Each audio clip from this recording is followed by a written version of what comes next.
New QB.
run well.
Draw player at the screen. He's back awful deep.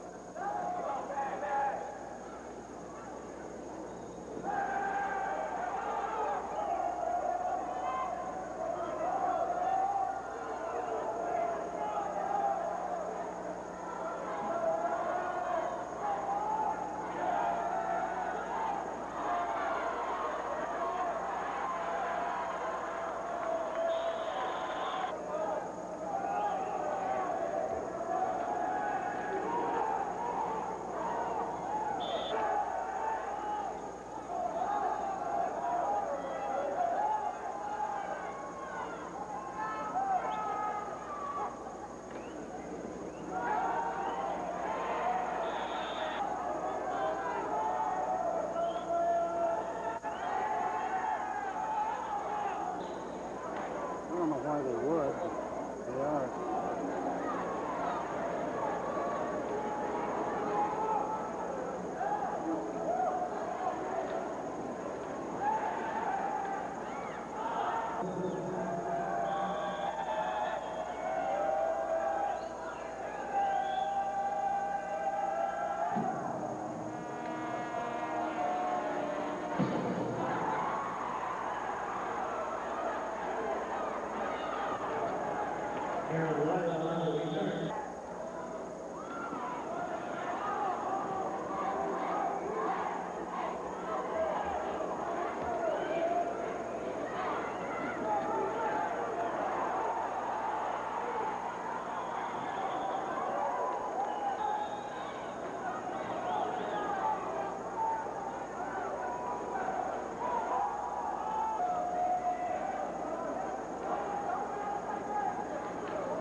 Tackle. Please don't go up.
That's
motion.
tires are almost.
Rolling that way into the end zone, wide open, touchdown,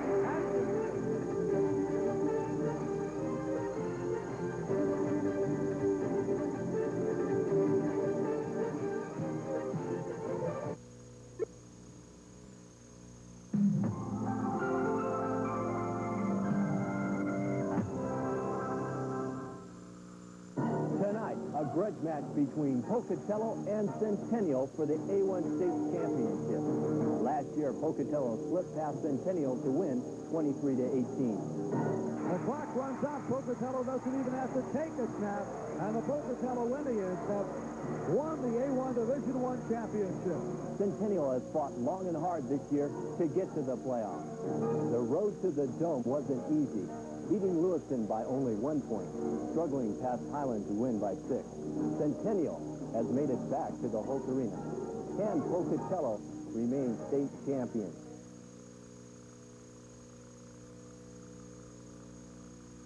Presentation of the 1990 Milk Bowl, Idaho High School Boys Football Championships on Idaho Public Television is made possible by the United Dairymen of Idaho, proud sponsors of sound nutrition through real dairy products. Additional support is provided by the Friends of 4, 10, and KUID.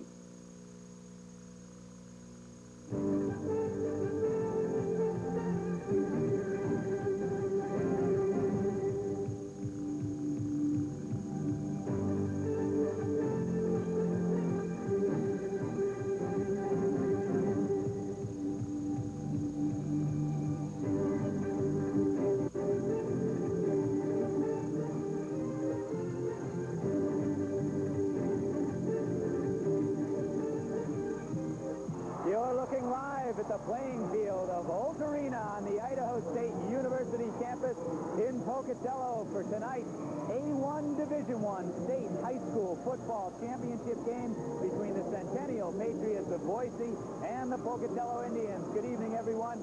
John Young along here with Jerry Miller to bring you all the action on Idaho Public Television. And Jerry, by the records, we're going to see a great game tonight. These two programs have dominated football in the state of Idaho for the last 3 years. Pocatello's cumulative record, 29-5. Centennial is 30-4.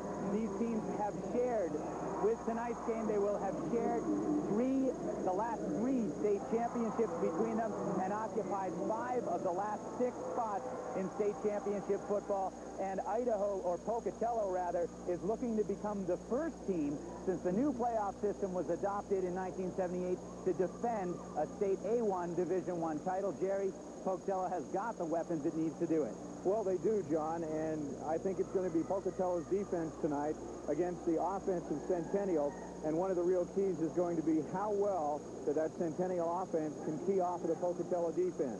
Jim Cutter knows he has the keys, and the thing he's going to try to do tonight is force the quarterback of Centennial High School, and that is Corey Christensen, to make mistakes when he brings his team to the line of scrimmage.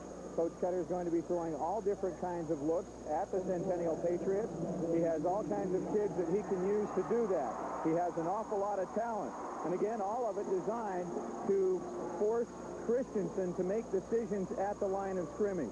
And at that point, to be able to maybe force him to make some mistakes as they go to the line of scrimmage and make reads, call the audible. And Christensen is a first-year starter. It's going to be up to him to read that defense. Let's go to the opening lineups right now. We're going to take a look at Pocatello. Avery Griggs will start at the tight end. He will also start as an outside linebacker. Well, the only player we're going to see go both ways significantly. Stan Hales, the senior quarterback, small at 150 pounds, but very good and very mobile. One of the linemen at the tackle will be Ryan Ruckty, 190 pounds on the strong side. He'll play inside Griggs, and inside of him, or the other tackle rather, will be Stacy Harris, one of the bigger players on the field, checking in at 240 pounds. In between them, Ryan Fleischman, the center, another senior, a lot of experience in this Pocatello O-line. He comes in 190 pounds. Perry plays next to Harris. He's 230 pounds, very big on the weak side for the Pocatello offensive line, a 6'3" senior. Shiloh Butterworth, 185 pounds. He's a sophomore starting in the state championship football game, had some spectacular catches throughout the season. The other wideout, Curtis Hall, kind of the opposite. He's a senior. He's 150 pounds, possesses good speed, a good possession man for Pocatello. Ben Benavides will be the guard on the strong side, a junior. He's filling in for Nick Balls, who was hurt late in the season. Benavides will get the start tonight. And Jeff Van Sickle filling in for another injured Indian, Jerry. Wade Bell strained his knee ligaments in practice on Tuesday. He was the starting fullback. He'll be replaced by the senior Van Sickle. The tailback will be Casey Burke, 155-pound rather tailback. This guy with real good speed, but not a real power runner. They're going to depend on Van Sickle. That injury to Bell could be critical because he does a lot of blocking, and we'll have to see how that works out for the Pocatello offense. Looking at the starting lineup for the Centennial Patriots, they, of course, go with the senior quarterback, Corey Christensen, and he'll have snapping the football to him, Bryce England, number 50. Fairly solid at 190 pounds, and he'll have a big job in the middle. The 6'2" senior, Doug Van Workum at offensive tackle, great size. He's a workhorse on that offensive line. And he works with Wayne Neitzel on the other side at 6'2", 225. They're two very talented tackles. And good size on the interior of that line as well with Mike McKinley and Jeff Pankratz. Pankratz is at the tight end spot, and he moves very well. Out of the offensive backfield, Joe Deathman, a 6-foot junior at 190 pounds. He's going to be a key. And then the man, Chris Treadwell. We've heard all about Chris, just a junior at 5'11", 170 pounds. And he's going to make some things happen tonight. And then Ryan Hedrick, that other offensive lineman at 5'9", 180 pounds. Lee Scott, the wide receivers. These are the guys that are going to be catching the ball from Christensen. Scott at 6'2", with good size, 181 pounds. His height could be a factor in tonight's game as well. Pocatello coming onto the field as we get ready for the opening kickoff here from From Holt Arena on the Idaho State University campus, we're very glad to have you with us watching state high school championship football on Idaho Public Television. John Young, along with Jerry Miller, will be bringing you all the action. The Centennial Patriots of Boise, with a 10-1 record, playing the equally potent Indians also. Good crowd on hand. The dome has really filled up as we take a look at Centennial gathering on its own goal line. And number 75 shaking hands with teammates as Centennial gets ready to come out in front of the good crowd that's made it all the way out here from Boise.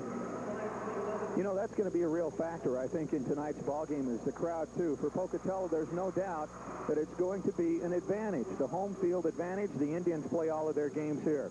We'll take a look at the officials for tonight's game. Art Watkins is the umpire. A lot of good experience. He's done a ton of games. He works Big Sky Conference games as well. Bob Matthews will be the back judge. Mel Hine is the linesman. Mike Nelson, the field judge. And Reed Tucker, who also has a lot of experience in college football, is going to be the referee. We've got a great crew, I think, not only with both football teams, but with the officials tonight as well. And what a key role they can play. The officials often taking a lot of heat in a big game, and we'll certainly wish them the best and use all their good field judgment. Pocatello standing along its home sideline as Centennial introduces its starters to the crowd. I'd say Pocatello crowd outnumbers, you're seeing them at the bottom of your screen, outnumbers the far side about 2-1. And that noise that the crowd can generate here was something that head coach Lee Newman was worried about, Jerry. He concerned that his quarterback would have trouble hearing the signals and communicating on the line, which we know he's going to have to do quite a bit of to counter the different looks he's going to get from the Pocatello defense. So crowd noise, we'll see if that is one of the distractions that Corey Christensen has to handle tonight. It's always interesting. Well, I guess we'll find out exactly how sophisticated the Pocatello crowd is. Will they know when those key times are? And, of course, football coaches, if you're on the offense, you hope they don't. If you're the visiting coach, the home coach, you just hope that your team is in it to the point that the crowd is always in it. If Centennial can take this crowd out, then the Patriots will have picked up a 12th man, whether they have a lot of fans into it or not. And they do have a good following here tonight. And as Centennial groups at center field, you can hear the cheer of the home crowd as Pocatello takes its chance to introduce the starting lineups for tonight's A1 Division I championship game. Curtis Hall, the senior, the first one out on the field. As they look at Curtis Hall, he is the son, by the way, of Idaho State University football coach Garth Hall. And Garth has been under a little pressure this week. He's been under pressure all season long. It could be coming to a head this week as his team plays Montana on Saturday night. We're going to comment about the crowd, and also it's interesting that, and I'm sure that other schools in Boise may have done the same thing, getting in line to support Centennial for the game tonight, but the last day or two, Highland High School in Pocatello, which really suffered a tough loss and a great win by Centennial in the playoffs, by the way, over the Highland Rams. To get to this game, Highland has thrown its full support behind Pocatello, and I know that there are a lot of Highland people here at the game tonight. That was a very fine football game. I had the privilege of being in Bronco Stadium for the Highland Centennial game. And the Centennial showed the ability to make the big plays happen as they needed to down the stretch. They got up 28-14. Highland came back to tie the game at 28, but in the end, in the final minute, it was Centennial and the tailback, Chris Treadwell, who came up with the big play to get Centennial into scoring position. As we go to the starting lineup for the Pocatello Indians, Tony Gutierrez will be the starting cornerback at 165 pounds. Casey Burke will be the running back. Burke, as we told you, at 155 pounds, not a power runner, but excellent speed, excellent in the open field. John Pierce will be the free safety, a 6'1 senior at 185 pounds. Outside linebacker, and one of the key men that Pocatello will look on their blitz is Sterling Davey at 170 pounds. Chris Coburn, defensive tackle, 215 pounds, very strong and very fast, worrisome for the Centennial coaching staff. Behind him, Brent Harlan, who plays linebacker and defensive end, 5'11 senior, 195 pounds. A junior and one of the smallest players in the interior, Dave Millard at linebacker. He'll be inside next to Squeak Davey wearing number 55. And Wally Waller, probably the best defensive player in the football game by most accounts. Wally Waller is a defensive end. He'll play next to Coburn, 235 pounds, and what's more, excellent speed, an excellent pass rusher. Jeremy Reed plays opposite Waller. He's on the far side of the defense at 190 pounds. And the teams are getting ready now for the opening kickoff. Centennial will be kicking off to start the game this evening, and the Pocatello Indians will be sending deep number 15, that is Casey Burke, and number 31, Corey Staples. Staples probably will see some action at running back tonight as well for the Indians. And the crowd getting ready. Greg Sloan, a senior tight end, will do the kicking chores, make that a junior, and he will open the 1990 Milk Bowl A1 Division I game, kicking deep to Pocatello. Straight down the center field, a short kick fielded on the 20. And out to the 31-yard line. Jeff Van Sickle's the one that picked up that football on the bounce. Not a lot of excitement on the kickoff. This is where it starts, when Pocatello has to come to the line of scrimmage. And it's interesting, the Indian offense is put to the test first. Well, that's right. I talked to Jim Cutter before the game and asked him if he felt confident enough in his defense to win the toss and then kick off and put his defense to work. He said, no, we want to score first in this game, and it's going to be up to Stan Hales. 1st and 10 from the 31. Hales will give, no, he'll keep the ball, and throwing off play action. Downfield to the sideline, it's Butterworth. I think Butterworth may have had two problems there.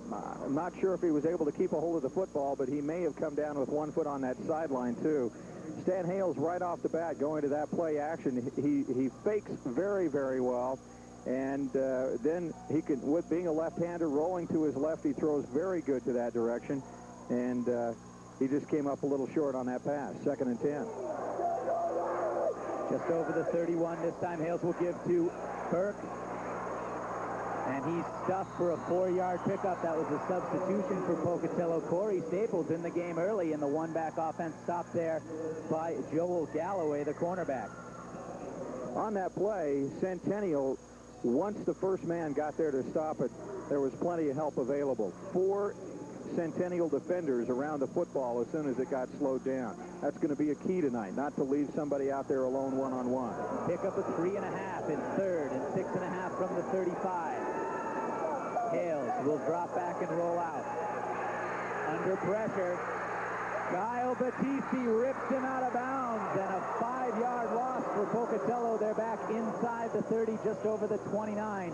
Battisti from the inside tackle position, a 200-pound senior getting a hold of Hales, and that's quite an accomplishment. Hales is an excellent runner. John, if you watch Battisti, he did a great job coming all the way across the field. And he had to fight through blockers and go around men that were down. He stuck with it. He wanted it. Pocatello, 4th and 12, will punt from the 20. It's a short, wobbly kick. Bounces in front of Pocatello at the 40, now rolling around the 42 and down there for the Indians by number 62, alertly jumping on the ball, Ryan Ruckty, an offensive lineman, and we'll get our first look at that Pocatello defense as Centennial takes over. 1st and 10 from the 42-yard line. The Patriots have the first break of the game. Excellent field position at their own 43-yard line. Set up by strong defense. And the senior starting at quarterback, Corey Christensen, with one back behind him. And a man in motion in the give to Deathman underneath, and he's swarmed under by just about the entire Pocatello defensive front. First man there. Wally Waller, number 71. He met him right there in the backfield, and that's one of the assignments that Centennial offensive line is going to have to carry out tonight, because Waller has been in opposing teams' offensive backfields all season long. Look for Centennial to try and run early. They want to prove not only to Pocatello, but to themselves that they can run against that defensive front. 2nd and 10.5 from the 42. Christensen will give again. This time it's D'Amico in the game. Big room to the right side. And he's broken free and dragged out of bounds by the free safety, John Pierce. Tony D'Amico, the freshman, and their speed guy on the counter carries all the way down to the 30-yard line. A 28-yard pickup on the ground, and I'd say Centennial has run. The Centennial offensive line did everything it was supposed to on this play, on the trap play, and then D'Amico goes to the outside. Only the heads-up play of John Pierce saved that for the Pocatello Indians. First and 10 from the 30 for Centennial. The option, it's Treadwell for the first time, and he's got room. Touchdown, Centennial! Excellent scheme for Centennial. Gave Treadwell a big hole on the left side of the line as he came around the end.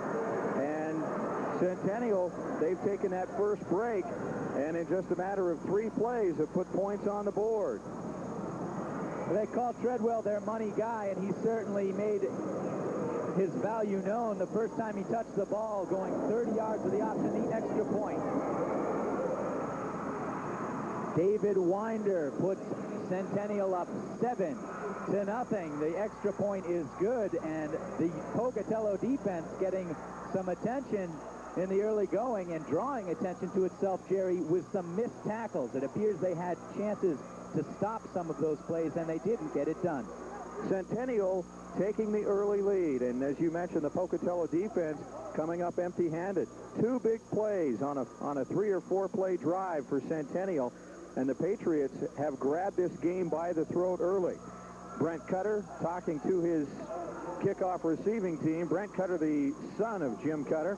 Brent was an academic All-American when he played at Idaho State University. Curtis Hall back deep along with Casey Burke. Van Sickle for the Indians. Sloan ready to kick off. We are at 9:25 in the first quarter, and Centennial leads the Milk Bowl 90 7-0.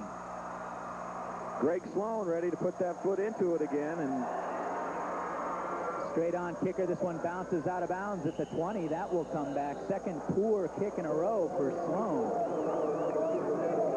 Flag goes down for the illegal procedure penalty. And now Centennial will move back and kick off from the 35. Well, if those kickoffs are the biggest problems the Patriots have tonight, Illegal procedure on the kicking team, 5 yards. the Patriots aren't going to have a lot to worry about. But we've only played just a few minutes off the game with 9:25 to go in the first quarter. Sloan now back at the 35-yard line. Sloan, a rarity these days. He's a straight-on kicker. And perhaps he doesn't have a square-toed shoe to his liking tonight. And there's the scoring drive, 43 yards in 3 plays, just under a minute 15. It was Treadwell with 30 yards in the score. A better kick this time for Sloan. It's Burke from the 10. And dropped nicely on the 25 by the Patriots. Ted Noonemaker, and he did a great job. He knifed through there and made a very sure-handed stop. But again, Pocatello with average field position. Burke looking for the seam up the left side, and nobody picked him up. Number 25, Ted Noonemaker. Excellent tackle, Noonemaker. A chance to get in the game on special teams. Not a starter, making it work. First and 10 for Pocatello on the 26. The Indians trailing. Hale quickly to the sideline. And it's Butterworth with a 7-yard pickup out to the 33. One of the things Pocatello does well, that's that short passing game. They don't give the defense time to get set up. They can eat up 7-8 yards and almost put that ball on the turf and still have the receiver there to get it. They're successful at this. It may be a big part for them tonight if they get in the hole. A little bit of energy surging through the Centennial side of crowds. Things are quieter here on the Pocatello side. 2nd and 3 for Hale. And he'll take it himself up the middle. Still on his feet, Hales will turn the corner. And out of bounds at the 35-yard line. A simple quarterback draw, and it turns into a big play. And Pocatello, I think, established itself right there. That one play by Stan Hales has given the Indians, I think, some confidence that they needed to rebound after that Treadwell touchdown. Well, you need your quarterback to take the lead. We're seeing Hale's greatest strength here, perhaps of all. One of the best quarterbacks in the state right now, and this is versatility that Jim Cutter loves. Good speed, good ability to read the open field, and he's now on the 35 with a 1st and 10. And he'll give to Van Sickle, big hole left side. And Van Sickle busts and pulls his way ahead for 8 yards. They're down to the 26-yard line. Is Pocatello. Both Dean Waite was the first player that had a crack at Van Sickle, and I believe tried to knock him down with the shoulder pads instead. You've got to be able to wrap a guy up and bring him down, and it was number 38 who missed him on the first try. Charles Burton. That's right. And finally getting the good lick in, Chad Longson, number 11. It's 2nd and short. Burke wrapped up immediately by Kyle Battisti. And they'll lose 4 back to the 30. Battisti doing a good job of picking his way through that offensive line for Pocatello. Somebody missed an assignment, and Battisti's a guy that if you leave him alone, he's going to make a big play. Jim Newman described Battisti and his other big man in there, Dean Waite, as guys who don't have a lot of size, but they're very strong, and they're very good at fighting off blocks. And Battisti did something right as he puts Pocatello back to a 3rd and 5 now from the 30. Hales on the roll, wants to run. Stumbles forward, loses the football momentarily. Back there with him, Chad Galloway, number 22. And Hales with enough yardage to pick up the 1st down as they mark it on the 24-yard line. And it is indeed a 1st down for Stan Hales. Hales does a great job. He just has enough speed. He slips a couple of tackles and just barely gets that 1st down. Diving forward with the football extended, and it popped loose when he hit the ground. It's 1st and 10 for the Indians on the 24, looking to even the score. It's Van Sickle wrapped up. Number 38, Charles Burton, is the man that led the charge through there. Burton and, of course, number 54, Battisti, who was in on the big play before. And it was just like watching a dam collapse when you looked at the right side of the Pocatello offensive line on that play. A loss of 2.5. They're back over the 31.5-yard line as we take a look at Battisti making himself heard in the early going. 2nd and long. Single back behind is Van Sickle. Butterworth far outside. Hales in trouble. Looking for Van Sickle. I believe that hit the turf. And Stan Hales doing all he could to get the ball off to an eligible receiver and avoid the big loss. Centennial's defense with the 2nd and long, smelling blood. They came with a 7-man rush. They brought everybody in. They had 4 defensive backs on single-man coverage, and it paid off. Jim Cutter taking a look at the scene and trying to figure out how to move his team ahead on 3rd and 12. Indians deep in Centennial territory. Straight drop. Steps up a little screen underneath. This is Casey Burke. Knocked out at the 7-yard line by the defensive secondary. Again, Joel Galloway, number 22. And a significant pickup for Burks down inside the 10-yard line. Stan Hales, again, the key on that play. Hales, with the 4-man rush, had time to set up, and then he got pressure at the last second, and he had Burke breaking free, and he had to wait for Burke to break free. Using a little delay pattern, you can see Burks coming out late and finding an opening and then turning it up. We are 1st and goal from the Centennial 7. Hales a straight drop. Over the middle, it's tipped, intended for Butterworth. It looked like Battisti. It was either Battisti or Dean Waite who got a hand on that football, and a big play because Butterworth was all alone. There was nobody with him back there. It's uncharacteristic for the Centennial defense, Jerry, to get aggressive. They want to play straight up. They don't want to use a lot of blitzes. They don't want to put men out. Jim Newman likes to play straight up man-on-man. Lee Newman, excuse me. And maybe they're getting a little over-aggressive as they've had two wide-open men. It's 2nd and goal on the 7. The swing to Burke on the 10. And maybe a half-yard picked up Joel Galloway there, along with number 55, Dean Waite, moving off the defensive end position. And Burke had no room to run. Again, a great read by Galloway as he followed Burke coming out of the backfield and really cut the sideline off for Casey Burke. Even had Waite not been there to back him up, Galloway pretty much had that play in control. And now the Indians, they're looking at the money play. They're down by a touchdown. They've got 3rd and goal just inside the 7, and they've got to come up with a very big play right here. And right now, you've got to give the edge to Centennial's defense the way they're playing. Hales with 3rd and goal. Will roll out. Has 2 men in the end zone. Avery Griggs can't hang on. An incomplete pass. Griggs scuffling with some of the defensive secondary.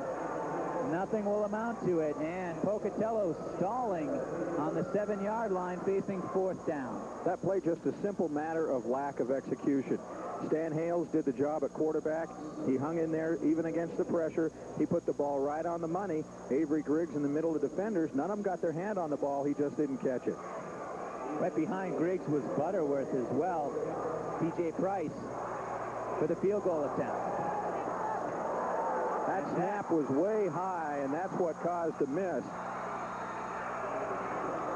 Hall was the holder on that play, and he had to go way up off his knees to grab that ball and get it back down, and he just barely had the ball down when Price came up with the foot, and it missed about 6-7 yards off to the left. Almost a pop fly.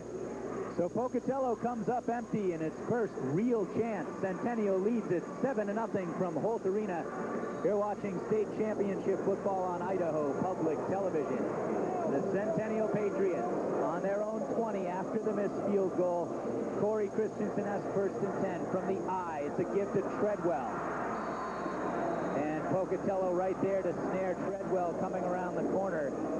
Number 75, Wally Waller, taking care of business for Pocatello. Jeremy Reed, number 75, drags Treadwell down. Well, now Centennial's offense can try to pick up a little more adrenaline from the defense. A goal line stand. Pocatello had 1st and goal from the 7, and it's still 7-0 Centennial leading, and with the football. That was a pickup of 7 from the 23 now on 2nd down. The misdirection. Big hole for Treadwell out to the 38-yard line, wrapped up. And a flag on the play. John Pierce on the tackle. Probably a face mask as Pierce wrapped him up, bringing him down.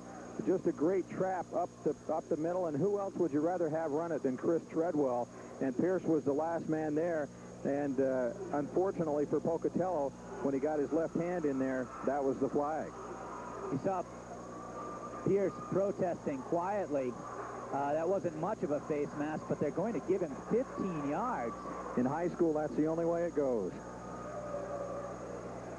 We're going to take another look at it right here. Just momentarily after Treadwell goes busting through the hole, does Pierce get his hand on the face mask. But he gets 15 yards for it, setting up 1st and 10 from the 46. Back to live action. Centennial to throw. Christensen has Greg Allen. And a 9-yard pickup, maybe even 10, down to the 36. The senior wideout for Centennial, Greg Allen, at 170 pounds, just sprinted in from the wide side and caught the sharp pass from Christensen. You know, I'm impressed with the Centennial offense. They're trying to keep the Pocatello defense off balance rather than trying to adjust to the defense. They're making the defense adjust to them. And purely what we're seeing here is superior execution right now from Christensen and the rest of the team. There's Treadwell through the right side, pick up a 3, and he gets down close to the 32-yard line. Jason Percy is the young man that fought off the block to make that stop. Did a good job. It looked like the hole was there for a split second, but by the time Treadwell got to the line of scrimmage, Percy had slipped off the block. Only a 180-pounder, little wiry guy on that defensive line. Treadwell's had 3 excellent games coming into tonight, including 96 yards against Highland in the semifinals, and he could go over 100 yards if he keeps his performance up tonight in the first half. Good look at Christensen. This time he'll pitch to D'Amico. And Pocatello with some good pursuit out there. The linebacker, number 50. Substitution in the game for Pocatello.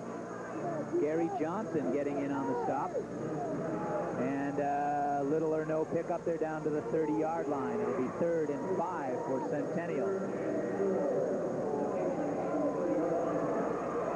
Just over 3 minutes left to go in the first period. On the phone upstairs, trying to find something to exploit by the Pocatello defense, looking for a weakness in Centennial's attack. So far, they have not been able to figure out how to shut it down, and we've got a timeout on the field. Centennial not able to get something straightened out with the offense there, and so the Patriots take that timeout, and we have just actually under 3 minutes to play. Jerry, it looks like they've charged the timeout to Pocatello. And we saw a picture of the Pocatello sideline on the phone. Oh, excuse me, you're right, it is Centennial. Occupying the Idaho State side of the scoreboard. So it was Centennial wanting to regroup on 3rd and 5. The football marked on the 30-yard line. You know, I like that, though. I like that in players and coaches who understand the importance of the game. That a 3rd and 5 play at Pocatello's 30-yard line could be the difference between a score on this drive and not getting one. And so it's important enough to take the time to make sure you've got everything right, that everybody understands exactly what's going to go on when this play comes off. And a big play likewise for the Pocatello defense. They're down 7-0 with a chance to stop Centennial here from penetrating beyond the 30. Christensen goes down hard. Number 43, Chris Coburn, with the sack and a 6-yard loss. 215-pound senior coming off the inside tackle position. And he was all over Christensen. Coburn came straight through, just fought off a little delayed block. And that punt nearly blocked. Back to live action. And the touchback. As Pocatello's defense comes through big on 3rd and 5, the Indians will take over the ball at the 20-yard line. Mitch Battisti punting through the end zone from his 45-yard line. A 30-yard kick with a 20-yard return on the touchback. And that nets just 10 yards for the Patriots. Battisti getting to know the referee. And Jim Cutter. He knows the referees. Knows the referees. They'll probably hear from him at some point in this ball game. You can see Hales wearing quite a large piece of apparatus to protect his backside. And this is Staples on a little slant for a 5-yard pickup, and he's out to the 25. Corey Staples, one of those running backs that isn't really going to break your big play, but if you give him just a little bit of room, he's going to get you 5 and 6 yards. To set up 2nd and 5 for the Indians on the 25. Trailing 7-0 with 1:56 to go in the first period. Pocatello in its own zone. The throw from Hales. He has Butterworth on a diving grab, and that's good for the first down. Again, with the Indians only needing 5 yards for a first down, and the defense respecting Butterworth, he drives his defensive back down the field a couple of yards off of him. Once he gets 7 yards down, he just does the little hook and comes back to the football, which is a 6-yard throw, and he's got the first down by a yard. He'll be a real asset in the future. He's only a sophomore, 185 pounds starting here for Pocatello. It's 1st and 10 from the 31. Hales on a 7-step drop. Now he takes off. And wrapped up finally by Chad Longston at the 38-yard line. And a pickup of 7 for Stan Hales, getting it done on his own. The jersey riding up over those rib pads. And Hales has been the spark plug so far for anything that Pocatello's been able to generate on offense. Well, it would appear at this stage that if the Indians are going to get something done, Hales is the man that's going to cause it to happen. And right now, it's still 7-0, Centennial up. We got less than a minute to go in the first quarter. One back in the backfield behind Hales on 2nd and 3. And they give to Van Sickle. And he breaks free, taken down by the senior middle linebacker, Charles Burton. After picking up the first down to the 43, Jeff Van Sickle getting the call late this week when Wade Bell went down with a knee injury in practice. Van Sickle saw enough playing time during the regular season that it's not a new experience for him to be out there, but Wade Bell is a real workhorse, and it's hard to tell right now how much the Indians miss him. Jim Cutter felt that Van Sickle would not change the game plan anyway. This is Staples on the slant again, and he's out over the 45 with a 4-yard, 3-yard pickup. It will be 2nd and 7. That could well be the last play of the first quarter, and Centennial doing a great job on shutting down the run. You could see the middle linebacker, Burton, slicing through to take out Staples' legs as he tried to cut through that crossing lane. Jim Cutter shouting encouragement to his team as they trot up to the line, and that is the end of the first quarter. Stan Hales has been the solo offensive threat for the Pocatello Indians, and Jim Cutter finds his team trailing 7-0 at the end of the first period. We're live at Holt Arena on the Idaho State University campus in Pocatello, where the Centennial Patriots of Boise lead the Pocatello Indians 7-0. These two teams have had such a great history in Centennial, as we mentioned, one of the newest high schools in the state. And Centennial, just what a way to go out and establish a tradition and doing it the way they are. And being here tonight, Jim Cutter's got to find his own way. He started his own tradition just about the same time that Centennial did. Of course, the longtime coach at Highland High School, then Idaho State University. And it says a lot for him that when he moved from ISU to Pocatello High School, he's been able to do the same thing with the Pocatello program that he did at Highland. Success has followed him, especially on this high school level. And on the field tonight, we're looking at two teams whose growth and success has really paralleled each other over the last 3 years. You've got sophomores who are seniors now, were sophomores 3 years ago, who were also part of very successful programs. A lot of pride at stake in this, the rubber match. And it's Hales on 2nd and 7. Escapes one would-be tackler. And finally dragged down by the senior linebacker for no gain, Charles Burton on the stop. And he'll give Hales a hand up. Hales had his chances there. He had a couple of good blocks to keep him up, but you have to credit the Centennial defensive backfield here. It was interesting to note that as Hales went down at the very end of the play, Avery Griggs, the tight end, was wide open out in the center of the field, but Hales was looking to the left sideline all the way. And he missed Griggs, who was uncovered. And now Curtis Hall trying to adjust Hale's shirt, perhaps cautioned by the referee. From the 45-yard line, 3rd and 7 Indians. On the 7-step drop, it's Hales. Inside to Burke, he's out over midfield. And this will be very close to a first down on the Centennial 47. Burke quickly into the pattern and a quick hook route, and he connects. It's a good play by Pocatello. Burke got right. That's one of those receiver reads where he knows you need 6 yards, you go 6.5 and wait for the football right there. They won't even measure that one. Geno Washington on the stop, but not before Casey Burke picked up the first down. The Indians across midfield as the offensive line gets set for 1st and 10. Hales will give on the draw to Van Sickle. Or Staples, and he's close to another first down. Call it 9.5 as he crosses the 40-yard line and gets down to the 37, about half a yard shy of another Pocatello first down. It's amazing all the different things that happen in high school football on offense. The Indians going with a quick set that time.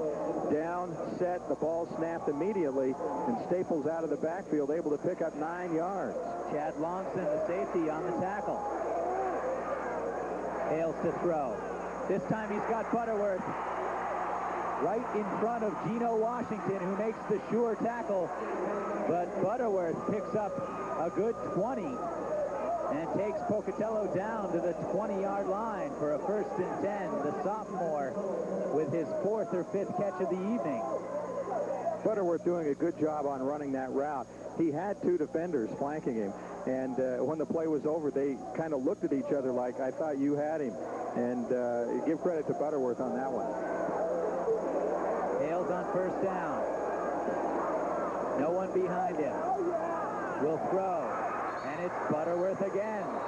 5-yard pickup, knocked out of bounds by Chad Longson. And Butterworth drops back to the huddle.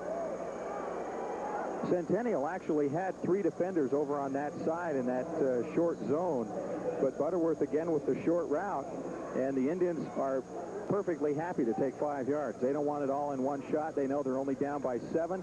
They'll take it 5 yards at a crack. And at 2nd and 5, the option to run or pass keeps the defense off balance. Hales will throw, swings out to Curtis Hall. First time he's had the ball, and he drops it to loose football and covered up at the 10-yard line. Butterworth signaling that the Indians will retain possession. And we'll get the official word shortly as they unpile. And it looks like Van Sickle, out in the pattern as well, was able to come up with a loose football. Very fortunate for the Pocatello Indians on that play. Hall took the pass, then tried to make the cut, and watched the coaching staff of Pocatello as they see the loose ball. And I think Coach Cutter felt he'd probably lost it right there. And that is something that Jim Cutter was adamant about coming into this game, that they take care of the football. This is Staples. And dropped down hard by Battisti and Burton on the 7-yard line. A pickup of 3, good enough for a 1st down. Pocatello again will face 1st and goal as Staples gets through the right side. Well, the Indians have been here before. They came up empty-handed last time. They had a 1st and goal at the 7-yard line in the 1st quarter. They were unable to put it in the end zone on 3 plays. It'll be interesting to see if they try something different in this series. Now they mark it out on the 8. Of course, getting in tight, the defense can stack up. They don't have to worry about a deep threat. Hales will give to Staples around the right side. Touchdown, Indians! No flags on the field. Big play on that by number 77 on the offensive line. The man who came in and made a big block, Ben Benavides, as you mentioned on the pregame, he is subbing in tonight for an injured Indian, and Benavides made a big block that took out 2 defenders.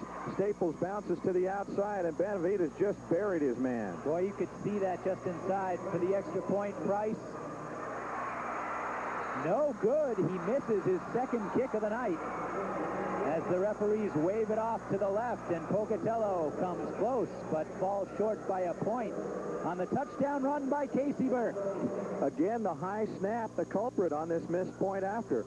The Indians missing a field goal attempt in the 1st quarter with exactly the same problem. A high snap. P.J. Price can't get a good set on the football and get his foot into it solidly with the rush coming on the point after. It could be critical later in the game. The important thing for Pocatello, they've gotten on the scoreboard now without having to score twice to catch up. Thor Connolly will tee up the football for the Indians. Connolly is a 165-pound senior and getting his chance to get involved in the action. A good drive for Pocatello. They move the ball consistently in short bursts, and you just couldn't say enough about that Benavides block to lead lead Staples into the end zone. And Pocatello with the hats off, trying to swell some emotion in its sideline. Treadwell, the deep man on the kickoff for Centennial. And Conley finds D'Amico on the 5.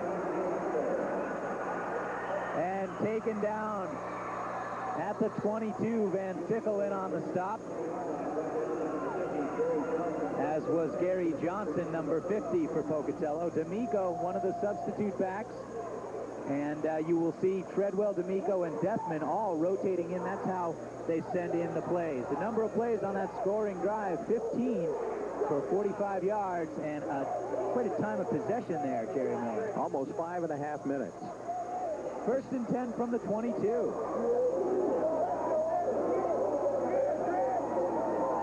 And this a short one up the middle. Deathman will pick up 7 to the 30-yard line and knocked back there by the Pocatello secondary. John Pierce, the free safety, in to stop the fullback number 44, Deathman, who will now shuttle out as Treadwell comes in with a play.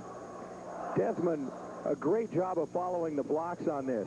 Some running backs would try to force it and go someplace where there's a defender. He chose to follow the blocker, and it got him about 8 yards. Knew the hole would open up. Second and short, Treadwell gets ahead for the first down. He's out to the 36-yard line. And so far, Pocatello has not found a way to stop number 41. That was a pickup of 5. Treadwell with the scoring play tonight for Centennial on that 30-yard touchdown run on the Patriots' first possession. And you know the Indians are aware of him whenever he's on the field tonight. Linebacker lined up as the I-back now with Deathman in front of him. It's first and 10 on the 36. This will be Treadwell. And he got hit immediately as he got through the hole by John Pierce, number 21, but Treadwell showing some power there, Jerry, as he bowled forward and picked up 5 to the 41. He's only 168 pounds, but it shows the kind of strength he has in his legs to be able to do that when you're cracking into 3 guys trying to bring you down, and they're the ones that go over backwards. You get the positive yardage after you're hit, a mark of a very class tailback. Centennial has done what it wanted to do at the outset. They have shown that they can run. The offensive line is doing an excellent job opening up the hole. On second down, Deathman. Lots of room on the draw. And finally wrapped up after a big gain. Number 20 making the tackle on that play, Josh Naylor. And again, he was the lone man guarding the gate. Nobody else had a good crack at Deathman. And Deathman showing some great speed out of the fullback spot on that little trap play. Again, following the blockers, slipping around, going where the play opens up, and he gets to the outside. And Naylor, the only man left to bring him down, and he wraps him up with a solid tackle, but not before the Patriots get to the Pocatello 31. Naylor strong-arming Deathman, who outweighs him by about 20 pounds. It's first and 10 for Centennial on the 31. Treadwell outside. And it's Pierce on the tackle with a little help from Naylor as Treadwell picks up 4 to the 26-yard line. It's interesting, the Patriots pick up 4 yards on this play, and yet initially you're impressed on how Pocatello's defense was able to string that play out. And yet it's second down, 6 yards to go. That's a successful, very successful first down play. And Pocatello's defense has to just hang in there and be tough. The Patriots up 7-6 and driving again. Pocatello's defensive line has got to stop getting pushed off the ball. A keeper, Christensen, struggles for 2. He's to the 24. And the lineman in on that play. Number 71, Waller. Coburn in on the tackle, as was number 55, Dave Millard. Jerry, I talked to Lee Newman. He said that early in the season, the strength of the Centennial players of their line was their pass blocking. Lately, he said they've done a much better job of driving teams off the ball to set up the run, and we are certainly seeing it tonight. The short run by Christensen sets up a 3rd and 3.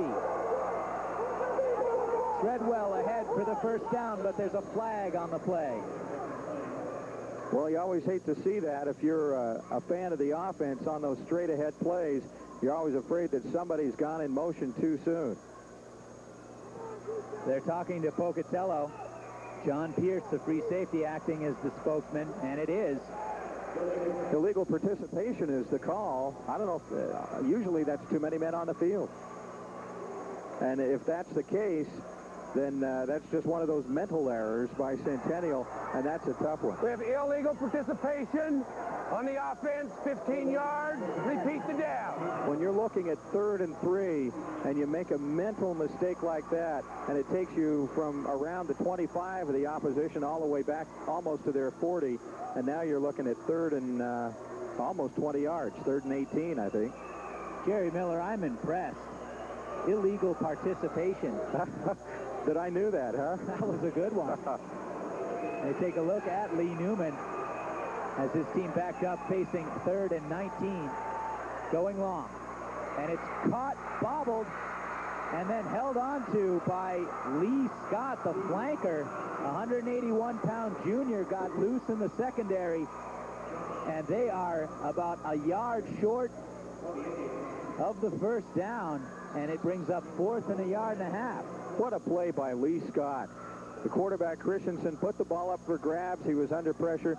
Scott ran into the jaws of death on that one. There were 2 defenders waiting there for the football, and he just took it away from him to bring up 4th and 2. And they're going for it out of the wishbone.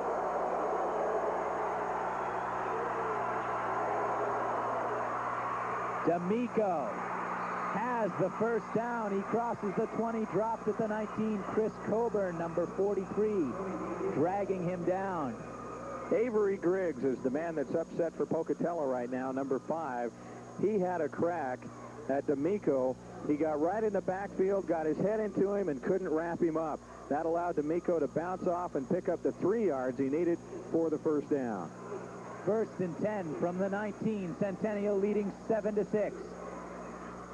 It's a keeper. Now the pitch to Treadwell. And we'll have a clip. Flags all over the field as Gary Johnson got knocked down from behind. And it appeared that one of the linemen, or perhaps Lee Scott. Josh Naylor's the young defensive back who made the tackle despite the penalty. He got clipped on the play, still got out there enough to upset Treadwell enough to trip him up and bring him down. So even without the play, you got to give Naylor a lot of credit on that one. Pocatello. With clipping on the offense, repeat the down, 15 yards, first down. And that'll back the Patriots up to the 34. Now, how many times can Centennial keep shooting itself in the foot, get down around the 20-yard line, and then get the big 15-yard penalty? Well, last time they did it about 3 plays ago, came back with almost a first down on the next play. The good news here, it's 1st and 25 instead of 3rd and 18. Pocatello shuffling the defense from their 34 now. Christensen all alone in the backfield, throws over the top. It's Greg Allen. Finally taken down by John Pierce with a little help from Millard. But Greg Allen, the senior receiver, again seems to be comfortable working underneath the Pocatello defense. Absolutely, and Allen, again, just like we saw Deathman run before, waiting for his blockers, not trying to force anything, and he picked up probably an extra 4 yards because he didn't try to outrun his blockers. Pocatello with a 5-man front now with 6. And it's 2nd and 9. Christensen on the draw to D'Amico. He cuts. And finally dragged down by Pierce, or by Wally Waller, who we haven't heard too much from tonight on the defensive end. Tony D'Amico, the freshman for Centennial, picking up 5 inside the 20 back to the 19. And you can see D'Amico, he's an excellent cutback runner. He's got those shifty hips, and that allowed him to pick up the extra 3. It's 3rd and 5.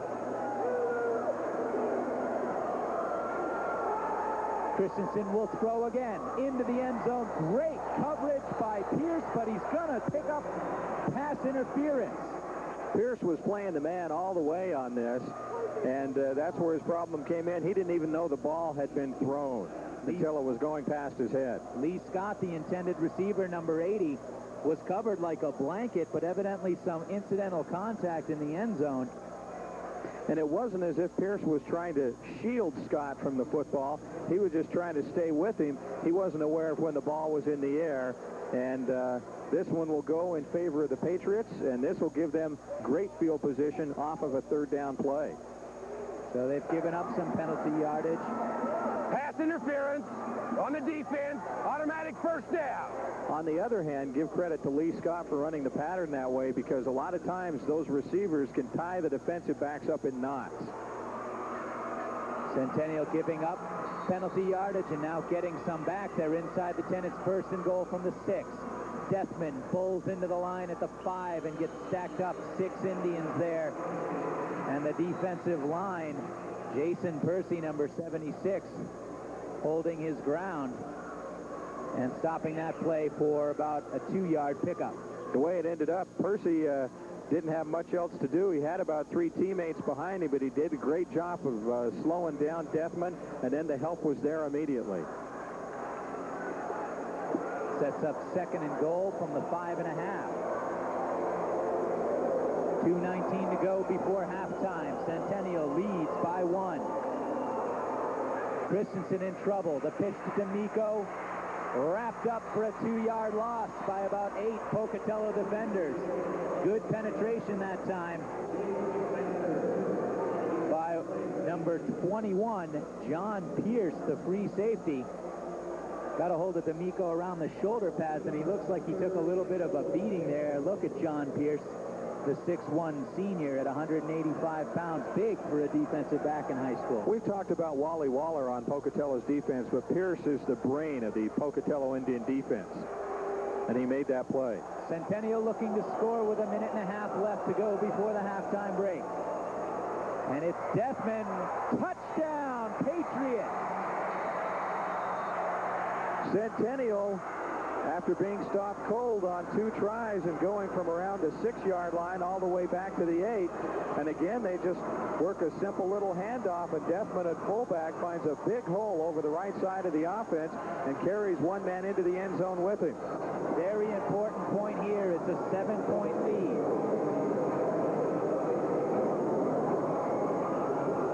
Kyle Battisti splits the uprights. Battisti 64 is David Winder. Puts Centennial up by 8 as we're just before halftime. The Pocatello Indians struggling against the Centennial Patriots. Patriots on top 14-6. They're using this draw play a lot right now, Jerry. And Pocatello's defense must be very frustrated right now after making 2 very big defensive plays, and besides having 2 15-yard penalties called against Centennial on this offensive drive. The Patriots still get it in the end zone on a 3rd and goal from the 8-yard line. Psychologically, that has to be playing some games with the Pocatello players, but only 1:27 to go at halftime. We know that they'll go in and be reinforced by the coaching staff at halftime. Jim Cutter does not look like a happy man, and he certainly has reason to be angry. Winder will be set to kick off. It's interesting, even when Jim's ahead, he really doesn't look happy. Kind of the Tom Landry look usually on the sidelines. I don't know if Sloan, number 85 for the Patriots, got hurt. He had kicked off the first couple times. Now we're going to see Winder, number 64, who just kicked the extra point. Staples and Burke are deep. This goes to Burke on his 12. Has room. And stacked up by number 49, Matt Jarvis, a starting linebacker on special teams, corralled Burke at the 32. And Pocatello has 1:20 now. And we take a look at Burke, starting at the tailback slot, also filling in as the kick returner. Centennial probably will try to put some pressure on Hales here with only 1:15 left. First and 10, Hales to throw. Butterworth. Incomplete on the sideline. Butterworth, with the play that he's made all night long so far in the first half, and this time he just lets it go. Butterworth, Butterfingers on that one. Ball was thrown a little low and behind Butterworth by Hales that time. And we have to expect Pocatello to go fairly deep soon. 1:09 now before the half. Pocatello trailing by 8. Hales on the quarterback draw. Out over the 50 to the 45-yard line. A 25-yard pickup for Stan Hales. Stan Hales Hales is the man who has made it happen for Pocatello so far this evening. And again, he calls his own number on a 2nd and 10 play, and he gets it down to the 45-yard line of Centennial, where the Indians call a timeout. Now they know they've got 1:01 to go. They know they probably have a certain number of plays left, and this is where they start deciding, okay, here's what we do. We'll go with the no huddle. We'll do this. We'll do that. If this happens, we'll go here. If this happens, we'll go there. They're thinking ahead 3 or 4 plays because they don't want to run precious time off the clock. Stan Hales into the discussion here. Brent Cutter's the one that directs the offense and calls the plays for the Pocatello Indians.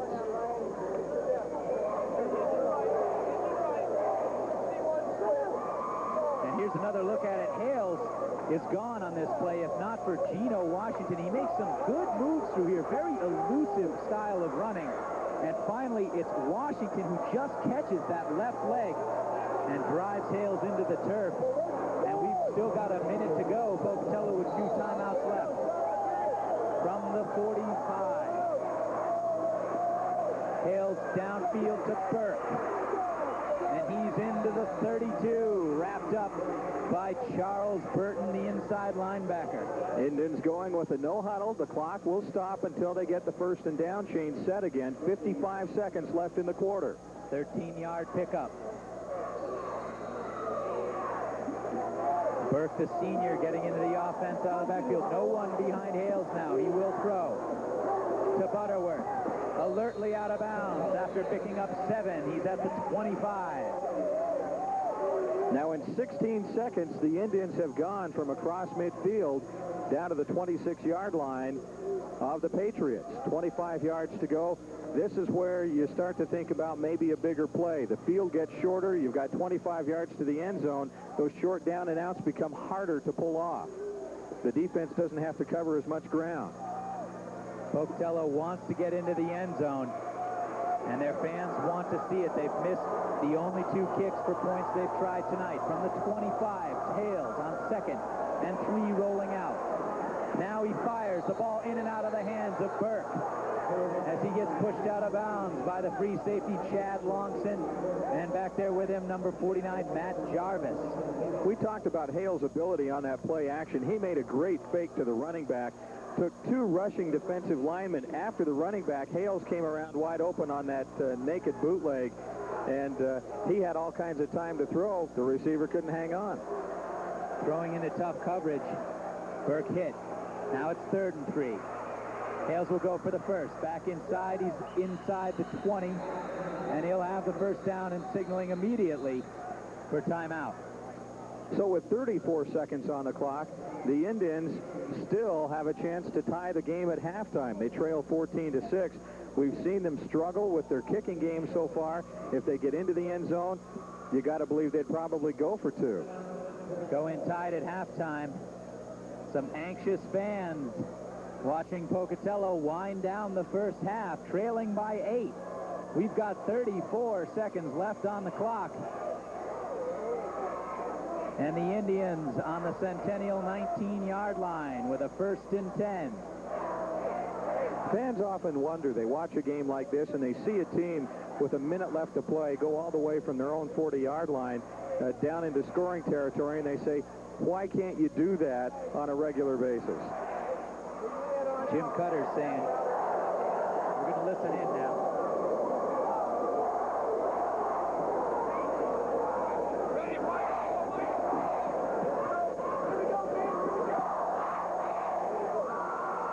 A little bit of what it sounds like down on the field, on the sidelines. The most prominent sound down there is the enormous crowd filling the Pocatello side of Holt Arena. 1st and 10 from the 19. 34 seconds for Stan Hales. And he will run again. Shifting and bobbing his way down to the 12. Pocatello with 1 timeout left. Will not use it. They'll rally up to the line. 27 seconds and the clock stops. They've got to move the 1st and 10 chains again because it is a 1st down, and that's how important that was. And now an official's timeout because a Centennial player is injured. That's a break for the Indians right there. You don't like to see anybody get hurt, but for Pocatello, there's no doubt that this is going to give them an opportunity to be able to get up to the line of scrimmage and be ready to go without running more time off the clock after those chains are set. And they're looking at 1st and goal from the 8. 27 seconds, that's enough to run 4 plays off. We're looking at one of the interior players. I believe we haven't been able to see his number yet, but he looks like one of the larger members of the Centennial defense on his back, and now he pops up. It's Longson, number 11, playing in the safety spot. Put a hard lick on Hales and paid for it. That's what we've got for you. There's 27 seconds left in quarter number 2. Pocatello 1st and goal from the 8-yard line. And Jerry, you're right, with not having to use the timeout. And we're going to do a quick station ID, KISU, KAID, and KUID, your public television stations in Idaho, bringing you championship football, 1st and goal. Hales will run. Near the sideline, he's knocked out at the 5. The Centennial defense over there, number 70, Isaac Naylor, along with Burton and Battisti. Hales, now what happened there with stopping the clock there, it allowed Pocatello not to have to throw the ball to the end zone. They can try to run it in. They're on the 5 now with 15 seconds left. Had they had to work some time off the clock trying to get reset for another play, they probably would have ended up having to throw it in from the 10. And they've still got their timeout left. 2nd and 5. Hales looking for touchdown. That's underthrown. He had the man open in the end zone. Longson back in the game, kind of wrapped up with Curtis Hall. Hall was open just for a split second. Hales not able to get the ball where he needed to get it, and at the same time, the good quarterbacks keep it low because you don't want any interceptions in the end zone. Only 12 seconds left, and the Indians looking at 3rd and goal from inside the 5. And Jim Cutter, you think he feels any pressure right now, being down by 8 points? The coach is waging a chess game here in the final minute. 3rd and goal, 5 yards for touchdown. Hales will run. He'll score. It's a touchdown. Stan Hales, he had the opportunity to put the ball in the air, but he shows his savvy, and right now it's almost like it's the Centennial Patriots against Stan Hales.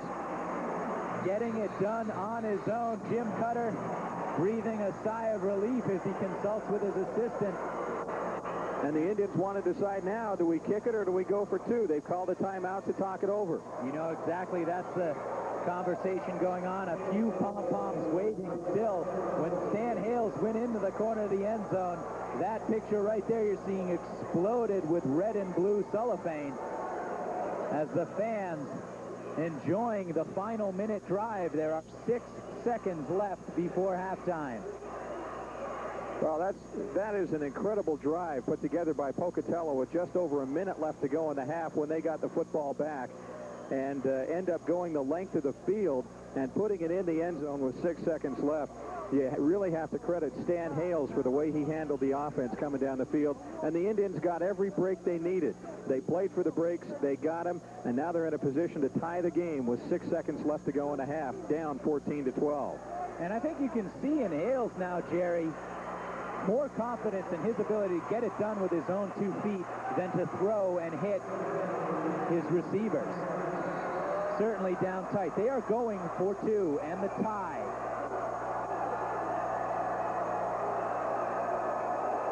Hall in motion. Hales will look. Now he throws, and it's 2. We're tied. Curtis Hall in the back of the end zone. Somehow, Hall lost all the defenders on that play. I don't know how he did it. Wide open under the goalpost, and 3 defensive backs, 2 DBs, and a linebacker over in the right half of the end zone, nowhere near it. A great job of running the pattern by Hall, and I think Stan Hales has to get some credit here. He looked those defensive backs into the corner. He looked them away from Hall, and then he just came back to Hall. He knew right where Hall was going to be all along. Pocatello fans will spend halftime cheering the 14-14 comeback tie by the Pocatello Indians. And the helmets raised again with renewed vigor as the Indians have made it happen in the final 2 minutes of the first half. A1 Division I State Championship football live from Holt Arena. Thor Conley to kick off.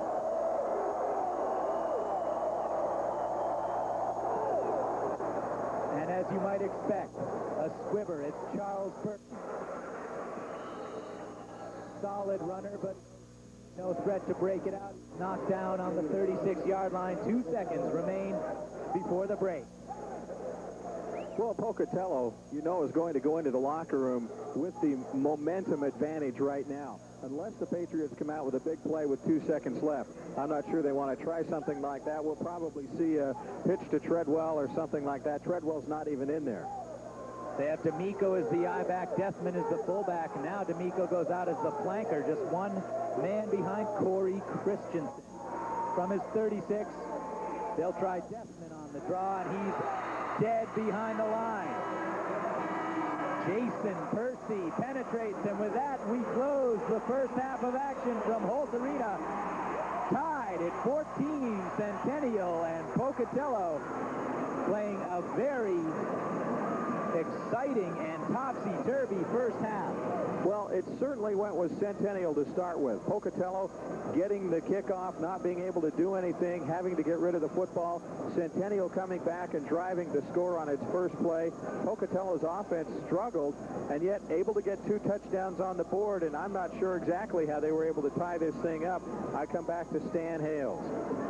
And he's the man right now. On the other hand, Treadwell, D'Amico, Deathman, all of the guys contributing for Centennial. They're getting a good team effort, and the Patriots need to go into the locker room and not be down. They need to feel very good about what they've done. They've controlled the first half with the exception of the last drive. And Pocatello has kept its crowd in it with a tie at halftime. We'll go to our halftime features now. Our producer talked with Bill Young. Today he's the director of the Idaho High School Activities Association. Let's hear what he has to say about the organization. I'm talking with Bill Young, the executive director for the Idaho High School Activities Association. Bill, let's just jump right into it.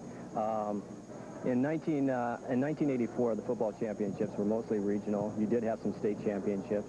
In 1985, why did you choose the Milk Bowl? And maybe more important, how did you start the Milk Bowl? Well, the Milk Bowl was started because of the United Dairymen and their major contribution to the Idaho High School Activities Association. Without the United Dairymen as the official sponsor of our state championship events, we would be unable to sponsor this bowl and its concept as we have it right now. And we would just like to say thank you to the 1,700 dairy families out there that have made this program possible. When you're looking at the scope of the competition, how many participants are we looking at? We're looking at, you know, some of the A1 schools run as high as, you know, 75 to 80, you know, on the varsity level. And at junior varsity, you know, 60 at the junior varsity level. But percentage-wise, at the larger schools, you don't have the large percent. But in the smaller schools, you have as high as 100%. Garden Valley, who will be playing for the state championship at the Kibbe Dome tomorrow night, have 48 boys in school. 45 of them are on the football team. What is the difference in the playoffs this year compared to maybe last year? Well, this is the first year that we have fractured the Milk Bowl. We've had the Milk Bowl for the past 7 years, and by fracturing it, we have put 5 of the games in the mini dome here in Holt Arena, and one game will be played in the Kibbe Dome. And the reason for that is our board of directors have voted to allow any school from northern Idaho that qualified that they would play in the Kibbe Dome. And this allows those people in that area an opportunity to see their communities and schools in action, and they do not have to travel so far. What are some of the scholastic requirements that the players must attain? All students involved in our programs, and what I'm talking about our athletic programs, they have to pass at least 5 full credit classes the previous semester. They also have to be enrolled full-time as a student. We promote the scholastic requirements by offering a scholastic certificate to those students participating that have a 3.75 or above, and we provide that certificate for those students. Thanks, Bill. And we'll be back with more A1 State Championship coverage on Idaho Public Television. Idaho. It's as old as time. It's as new as a spring lamb. Come with me, Rich Bower, and we'll explore our own backyard. All the wonder, all the color of Idaho's history is about to unfold in 13 hours of television. Nothing like this series has ever been done. We'll go to the mining camps and the ghost towns. We'll ride the wild water, then watch it work. We'll go in close on ancient tools and see the sawtooth through the eye of an eagle. We'll do what Captain William Clark rode in 1805. We're proceeding on through a beautiful country. Come home with me to Idaho.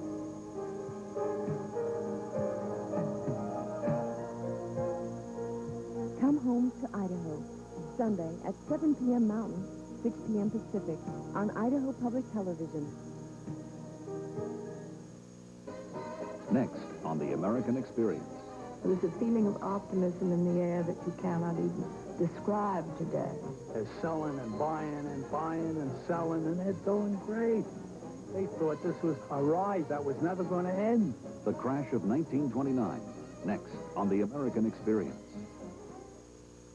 Wildlife, nature, adventure, and recreation. Outdoor Idaho takes you to every corner of our state to explore the beauty, the drama, and the science of nature. You'll experience Idaho's scenic splendor, challenging recreational opportunities, and magnificent wildlife. This award-winning series also examines environmental issues and profiles the stewards of the land as well as the users. You'll meet hunters and fishermen, conservation pioneers and wildlife experts, rock climbers, kayakers, and backcountry guides. Discover the diversity and the grandeur of our state. It's all on Outdoor Idaho.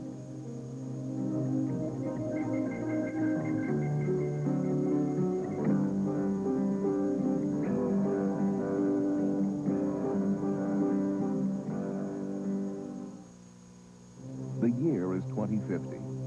Journalist James Burke reports from the future on how weather affects mankind and how mankind affects the weather. All this as part of the process by which you turn your local forest into your local desert. James Burke looks back from the future on a major issue of our time, global warming, with a startling report on what is or what might be after the warming.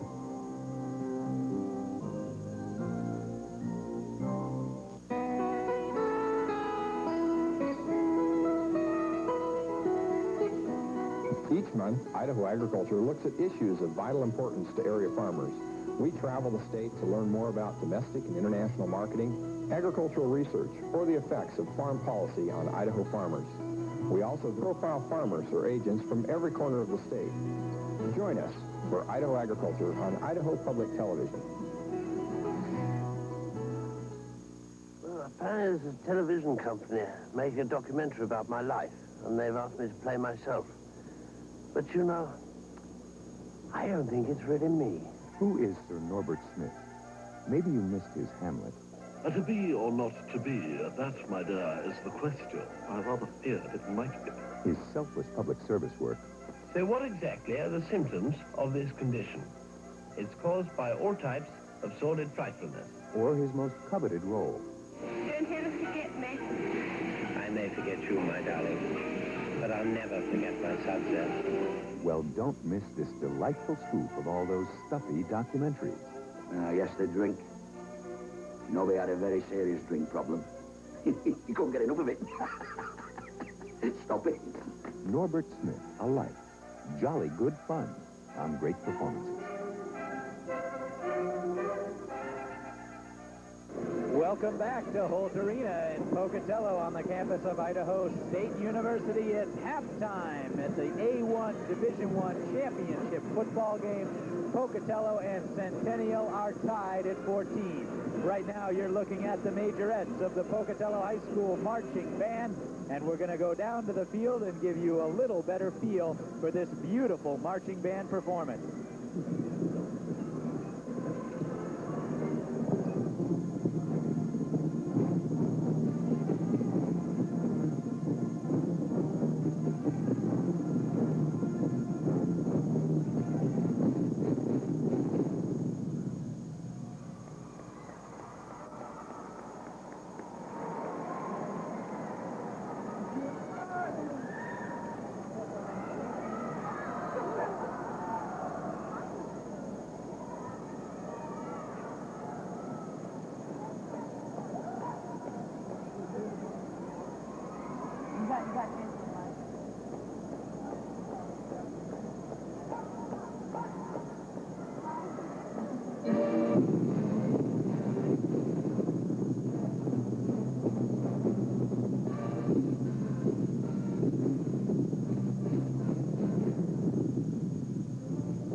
John Young along with you on Idaho Public Television. We certainly hope you're enjoying tonight's football action from Holt Arena.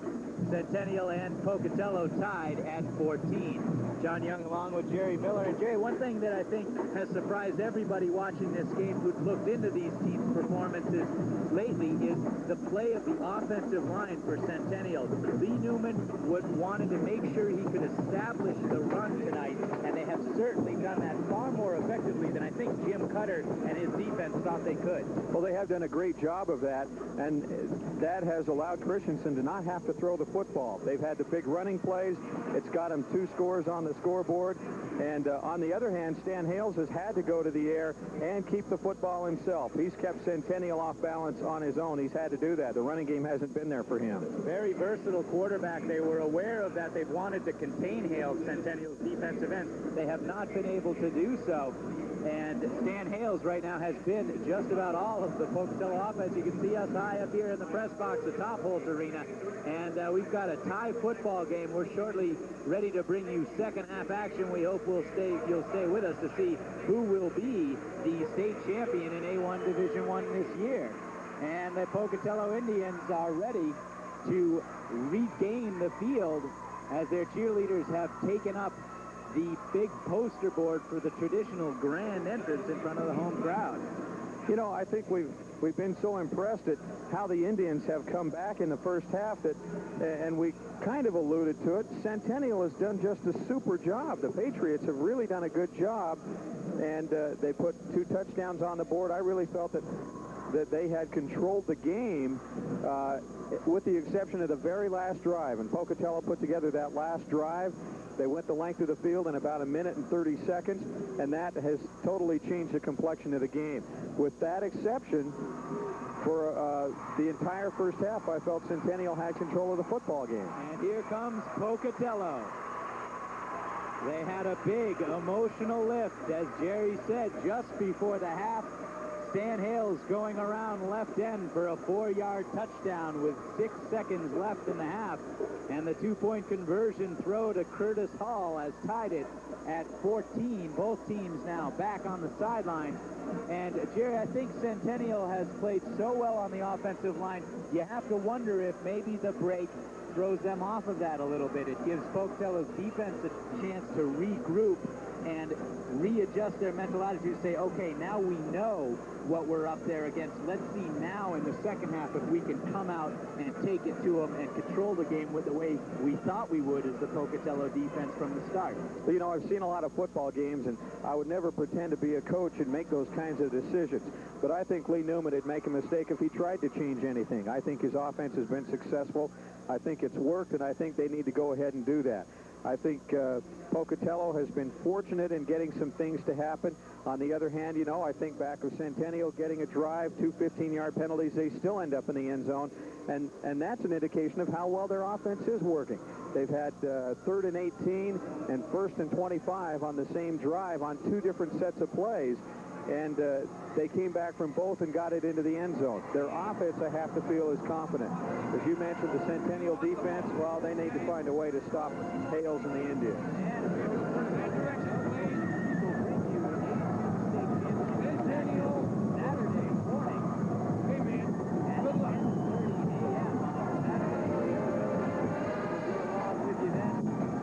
With our excellent PBS technical crew bringing you all the action tonight. And please join us for the exciting Snake River game at 10:30 a.m. Snake River versus Weiser on Saturday morning. We'll be back.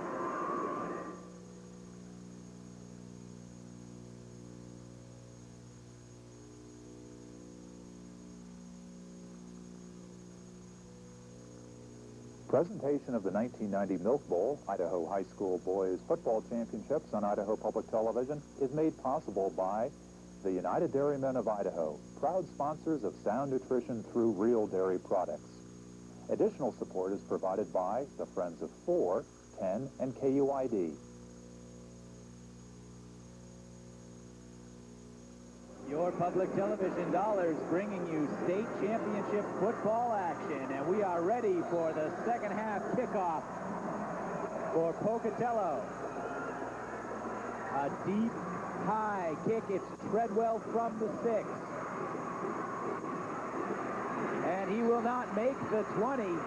The Pocatello special teams coming through well, number 46. Ryan Phillips, the man on that one, and Treadwell again waiting for the blocking to develop. Unfortunately, the defense developed for Pocatello, and Treadwell had nowhere to go. And this is the worst field position that Centennial's had all night long, starting out at its own 19-yard line.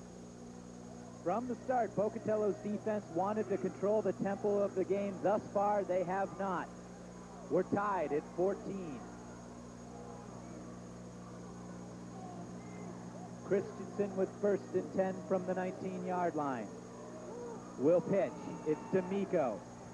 With room to run, very shifty, breaks tackles, and finally up to the 39-yard line. It was number 1, Tony Gutierrez, the cornerback, dragging down Tony D'Amico. Gutierrez. A 20-yard pickup, Jerry. Gutierrez has made big plays all year long, and D'Amico, just like we saw in the first half, has the ability to break a big one off. Well, he did there. Unfortunately for Centennial, he didn't go all the way. Treadwell will get 1. Locked up by number 75 for Pocatello, Jeremy Reed on the defensive end.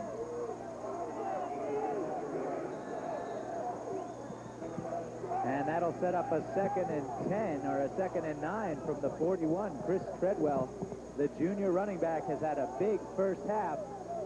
Snuffed on his first carry. Corey Christensen starting in his senior year for the Centennial Patriots. On 2nd down, the counter is wrapped up. Wally Waller tore through the offensive line and was not fooled in the slightest. latest as they shut down what has been a big play for Centennial. Wally Waller, almost like he was in the Centennial huddle on that play, almost like he was part of the Centennial offense. He almost got there before the football did. Now that play designed to run away from Waller to the other side of the field. He was so quick into the backfield, he grabbed Treadwell at the hand before the handoff. Excellent defensive play in the line from Waller. It's 3rd and 13. That was a loss of 5. Christensen looking, broken up, but there will be pass interference on the play. The intended receiver, Greg Allen, was hit before the ball arrived. Gutierrez getting flagged for pass interference. That's a good call. That is a good call by the officials. The home crowd didn't like it, but Gutierrez was over the back of the intended receiver before the football got there. You always try to time it just right, but Gutierrez was just a little bit early. Jim Cutter obviously is going to side with the hometown fans, but Gutierrez, at least in my opinion, got there before the football. And Cutter has called an official over to the sideline to hear what this is.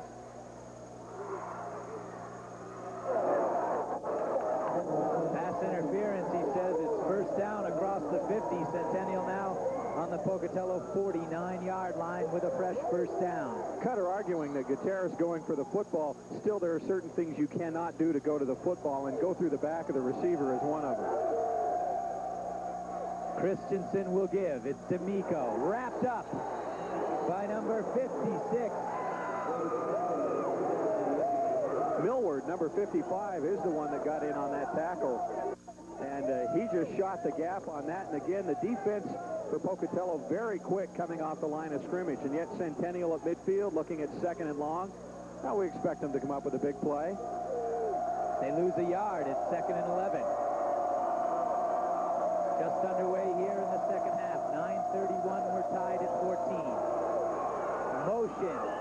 And D'Amico wrapped up after a short gain. Some folks on the Pocatello sideline believing there was a little inadvertent movement before the snap of the ball, but the field is clear of flags, and Centennial comes away with a pickup of 4. Well, D'Amico in the backfield got a little jump on that, but he never left his stance, and they had the 1 count before the ball was snapped. And now Jim Cutter wondering about the officials and how they'll affect his team this half. 3rd and 7 from the 47. It's high. It's over Allen. Coverage from number 22 for Pocatello. Now there's Sweet Davy out there. Flag on the play, and I didn't see what happened. It was away from the football, and I don't know if a receiver got held up or not. We'll find out here from Reed Tucker. We're looking at defensive holding. That's exactly what happened. Well away from the play, and it looks like Gutierrez is upset again as the coaching staff gives the play to D'Amico. Holding on the defense, 10 yards, first down. And what happened again on that play, you could see Christensen throw the ball to a spot on the field, and the receiver wasn't there. And according to the officials, he wasn't there because Gutierrez was holding it, and he couldn't complete the route. 3, what you might say, are questionable calls, none of them helping Pocatello's cause as Christensen marches up to the line with a 1st and 10 from the 37. Opening drive of the second half. And he pitches to his back D'Amico, and this time it's Wally Waller asserting the Pocatello defensive front again. That's a loss of 7. Centennial had done a very good job of taking Waller out of the action in the first half. He's come back and established himself here early, and even though Centennial had a 1st and 10 at the Pocatello 37-yard line, Waller's made a couple of big plays in this drive, and if you let him establish himself, he's going to have an impact on the way Centennial has to call play. Waller is very fast, and it's now 2nd and 17. Christensen to get it back on the run. And he'll go down for a big loss back at the 45. Dave Millward on the blitz, joined by Jeremy Reed, number 55 and number 75 for Pocatello. And that is a huge loss, over 10 yards. And after the penalties moved Pocatello back, Spencer Perry also in. on the sack, getting penetration after the penalties moved Pocatello the wrong way. Finally, Millard gets in there with Waller to move Centennial backwards. 3rd and 25. Christensen on a roll. He's got blockers. And he will get to the 45 and pick up maybe 8, not nearly enough for the first down. You know, that's a good call by Centennial to go with the keeper by Christensen. The Indians, you know they're going to be ready for a pass down the field. There are going to be some double coverage situations. And rather than make a mistake and throw an interception, now you're in a position to punt the football and pin the Indians down deep in their own territory. It looks like Christensen was upset. He felt perhaps he had what he needed to get the first down, but he won't. And the kick away now. And a fair catch by John Pierce at his own 12-yard line. Well, the Pocatello Indians will take over 1st and 10 as the defense has held Centennial without points on its first drive of the second half. Real key on this last drive for Pocatello's defense. The penalties went against the Indians. Centennial's had the football for half of the first quarter and no points to show for it. Now Pocatello gets it back, and if the offense keeps its intensity, the Indians could take control here. 6:40, 52 to go in the second quarter. This is Burke. Excuse me, third quarter. Burke rumbles ahead for 5. He's out over the 15 to the 17-yard line. Casey Burke, we've seen a lot of him catching the football tonight. He's had some big games for Pocatello. They like to run him off tackle like that. They like to work him towards the outer fringes of the defense. He's not a big kid at 155 pounds. Can't withstand the punishment of running inside. Corey Staples now in the offensive backfield for the Indians. Stan Hales checking off at 2nd and 6. And he'll swing out quickly to Curtis Hall.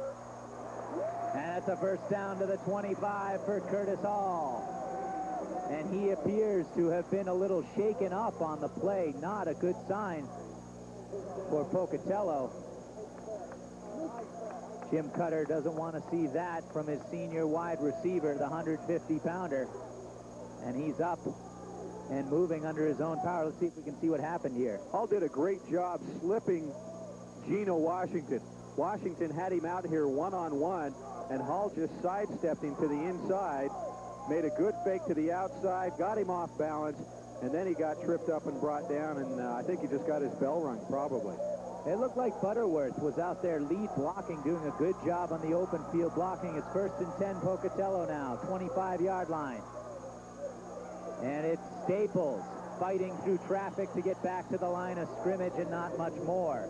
47, Mike Cox putting the final lick on Staples, a little guy taking a hard shot there to get back to the line of scrimmage. And Staples actually took 3 hard shots, and a key that you always like to watch are the defensive players trying to knock down the running back, or are they trying to wrap him up and bring him down? There was 1 hit, 2, kind of a side tackle, and he was slipping off of everybody, kind of like a wet fish.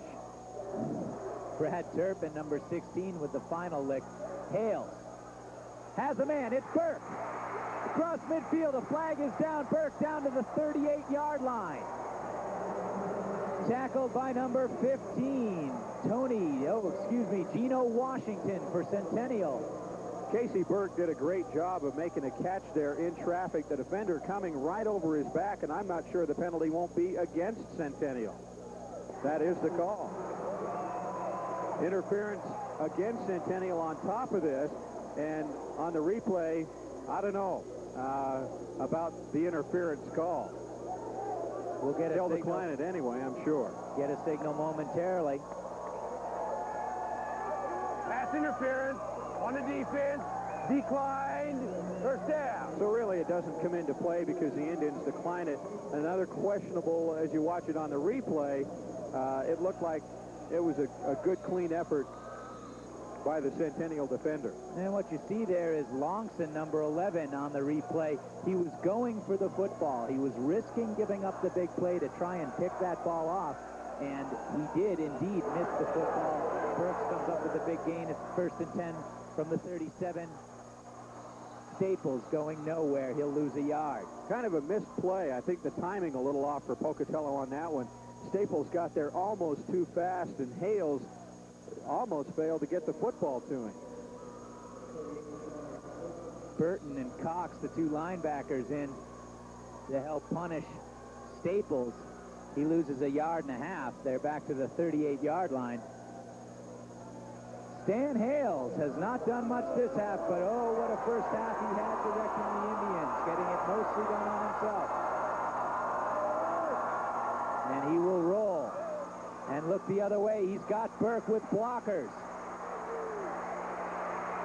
Burke is on his feet to the 11-yard line, taken down by Chad Longson.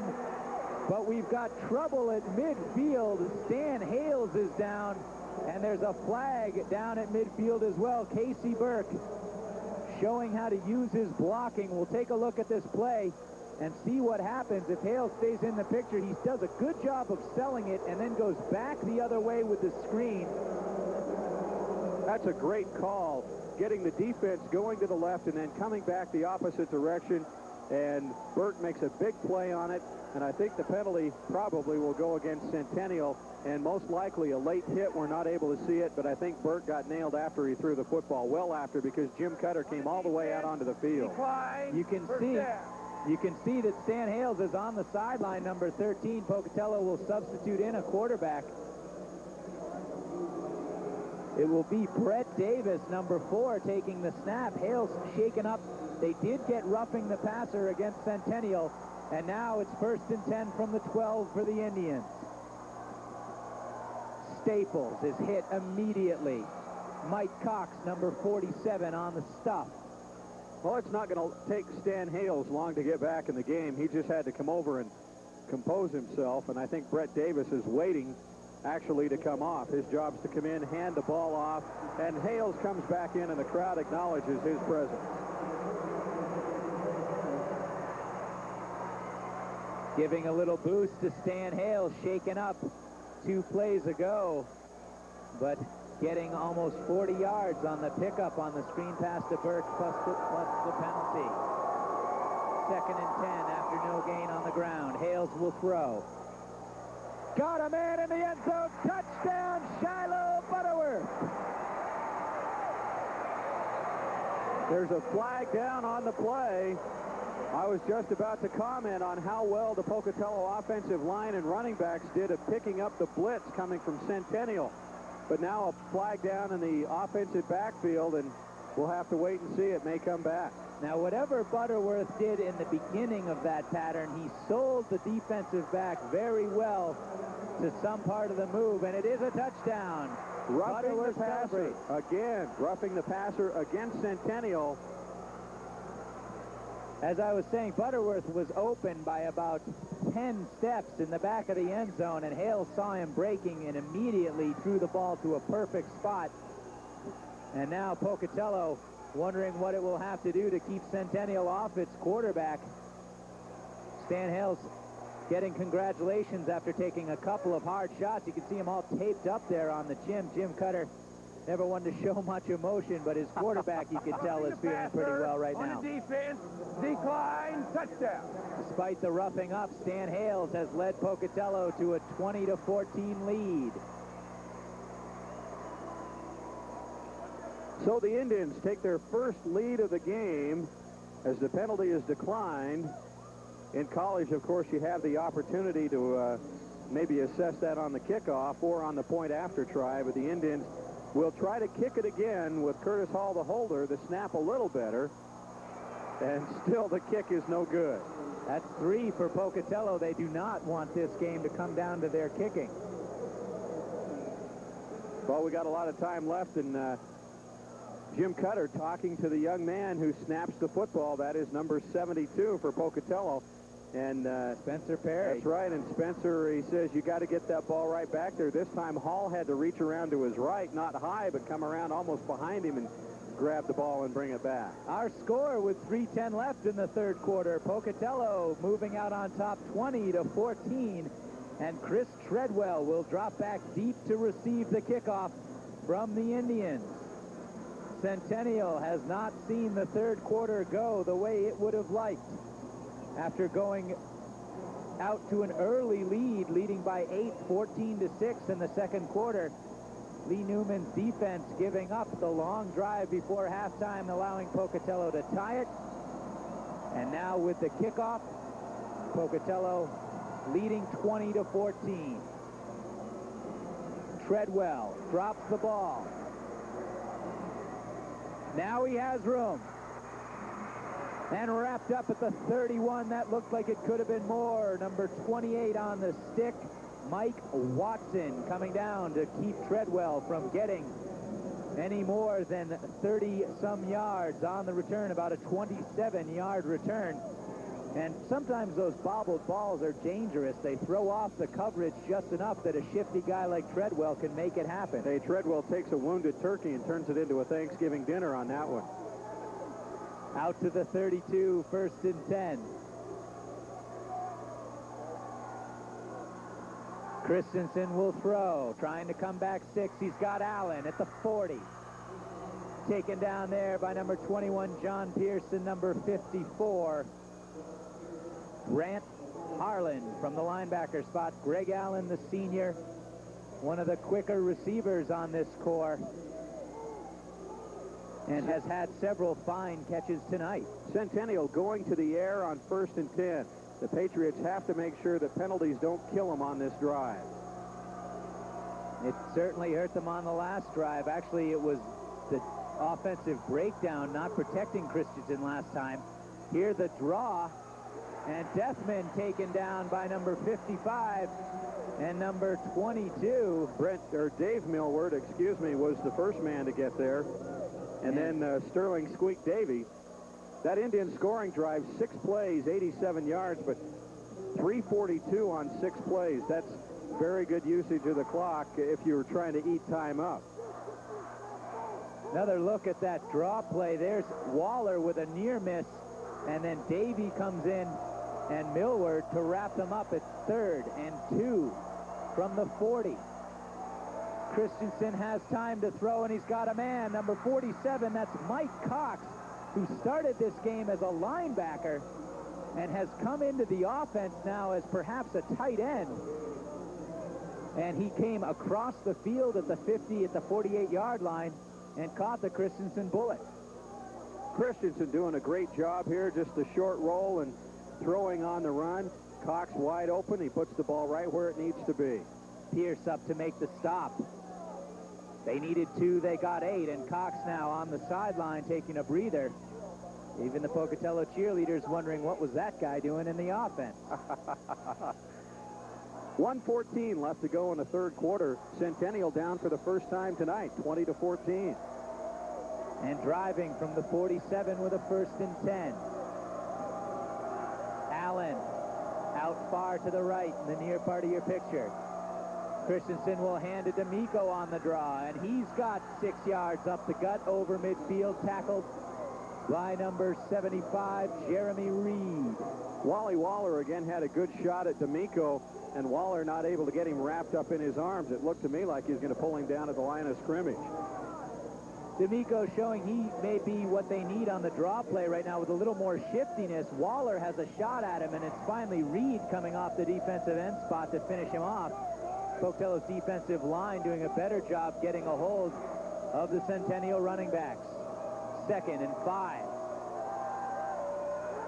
Christensen on the roll, going long, and it's picked off by Gutierrez. Well, Gutierrez has had trouble tonight. 2 pass interference penalties against him in this quarter alone. He's a tough kid. He didn't back off. Some other kids may have been gun-shy going after the football in that situation. He was there all alone with Lee Scott, and he went after the football. And I think that's a reflection of the entire Pocatello program and Jim Cutter's attitude about this team. Jim Cutter has a lot of faith in Gutierrez and the other defensive backs, and you can see that Christensen has a man open for a moment, but Gutierrez closes the gap and then steps right in front of Scott. And now Pocatello going long. The ball missed by Avery Griggs, broken up by Chad Longson. Pocatello quickly on the attack. Joel Galloway was back there with the coverage along with Longson.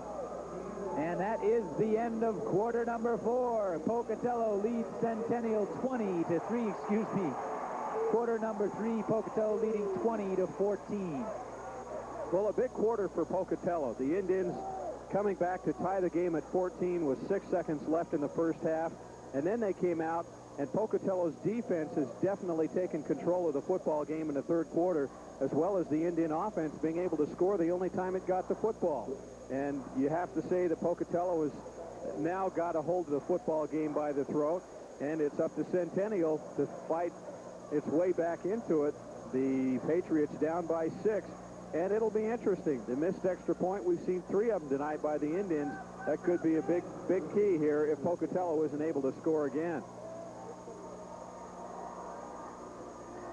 The Indians will start on their 26 now with a 1st and 10 for Stan Hales, having been roughed up the last 2 series.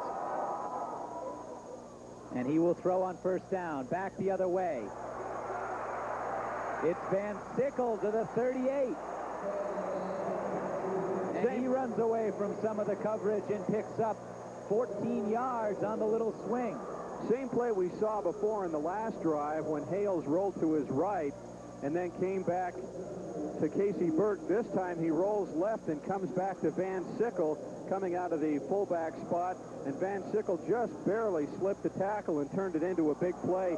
Not great speed, but boy, he got the football, and Hales did a great job of executing again, taking the defense with him and leaving Van Sickle out there. And Van Sickle was fortunate that time. He was pretty well covered by number 56, Randy Amoretta.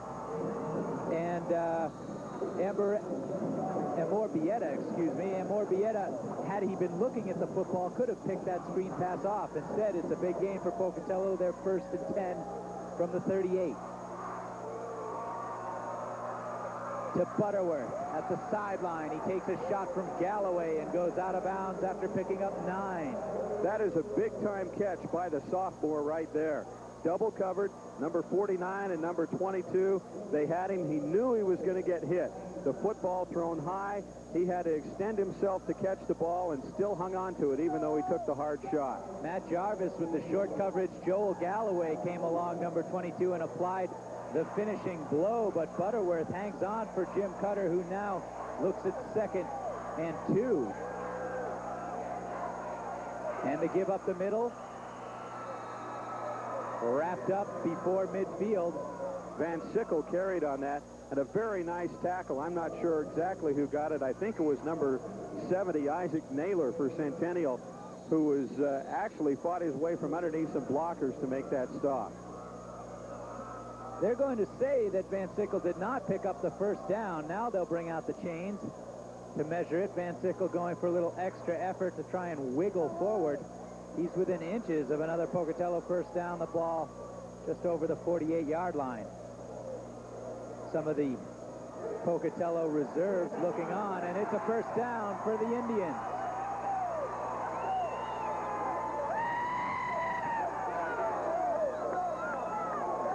.47 to go in the ball game. The Indians leading by 6 and driving now, ready to cross midfield. And the Pocatello bench and the cheerleaders, Jerry, wondering if they'll become the first team to defend a state title under the new playoff system. On the far sidelines, the Centennial coaching staff and players trying to get their group of fans back into the game and try to have an effect on what's taking place here. They know the Patriots are down right now. They know that emotion is with Pocatello, and they want those fans to get in there and be that 12th man and try to help out. We do have a timeout on the field called by the Indians. Now why, Jerry, what did we see there that would force the Indians to spend a timeout with 10:28 to go in the football game? Especially leading, especially with 1st down. Well, I'm not sure. I would even hesitate to speculate on that, but as we look at ISU's Holt Arena and now back down to the Pocatello huddle, it never hurts, I guess, when you've got a lead and you've got the football, again, if for no other reason than to make sure that everybody's on the same page. And probably also a chance to do a little motivating and to just remind the Indians what exactly lies ahead for them on this drive, a chance to win the football game or at least put it away. You can see Mystery and Masterpiece Theater will be shown in their entirety after tonight's coverage of A1 Division I Championship football. The Pocatello Indians now regrouped and with 1st and 10 at midfield.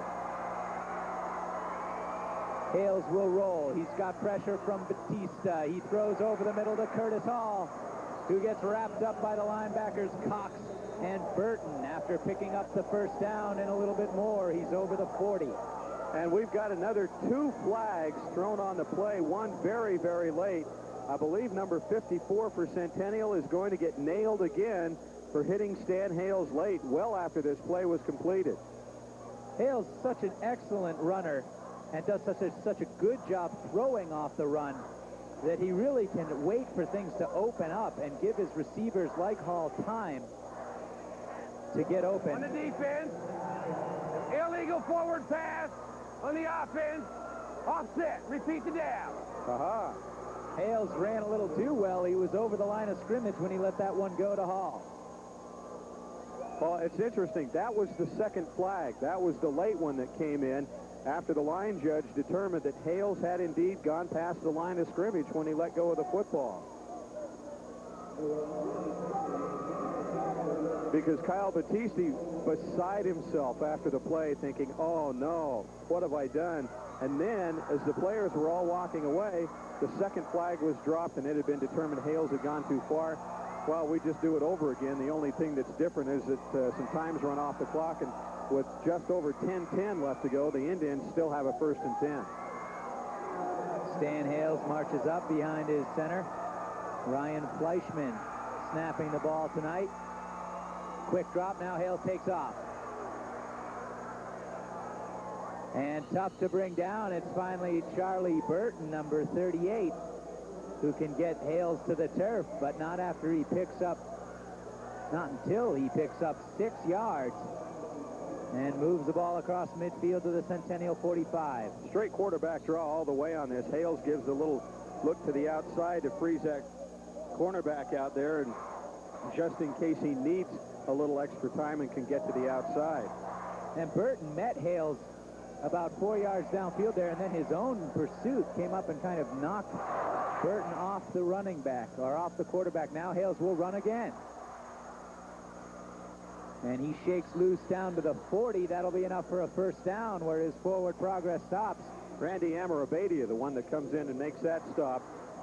And again, Hales able to get the 1st down. This time Hales did want to throw the football. He went back, he gave it the quick look, but he saw that he had some room and he figured, hey, 1st down, why not? He's done such a good job running tonight. Hales has to be confident right now that if he needs 5 or 6 yards and he doesn't see it open, that he can do it on his own. And Jim Cutter has certainly given him the green light to do that. One of the things he felt Stan had really come along with this year was making the decision of when to pull the football down and when to run for 1st down yardage.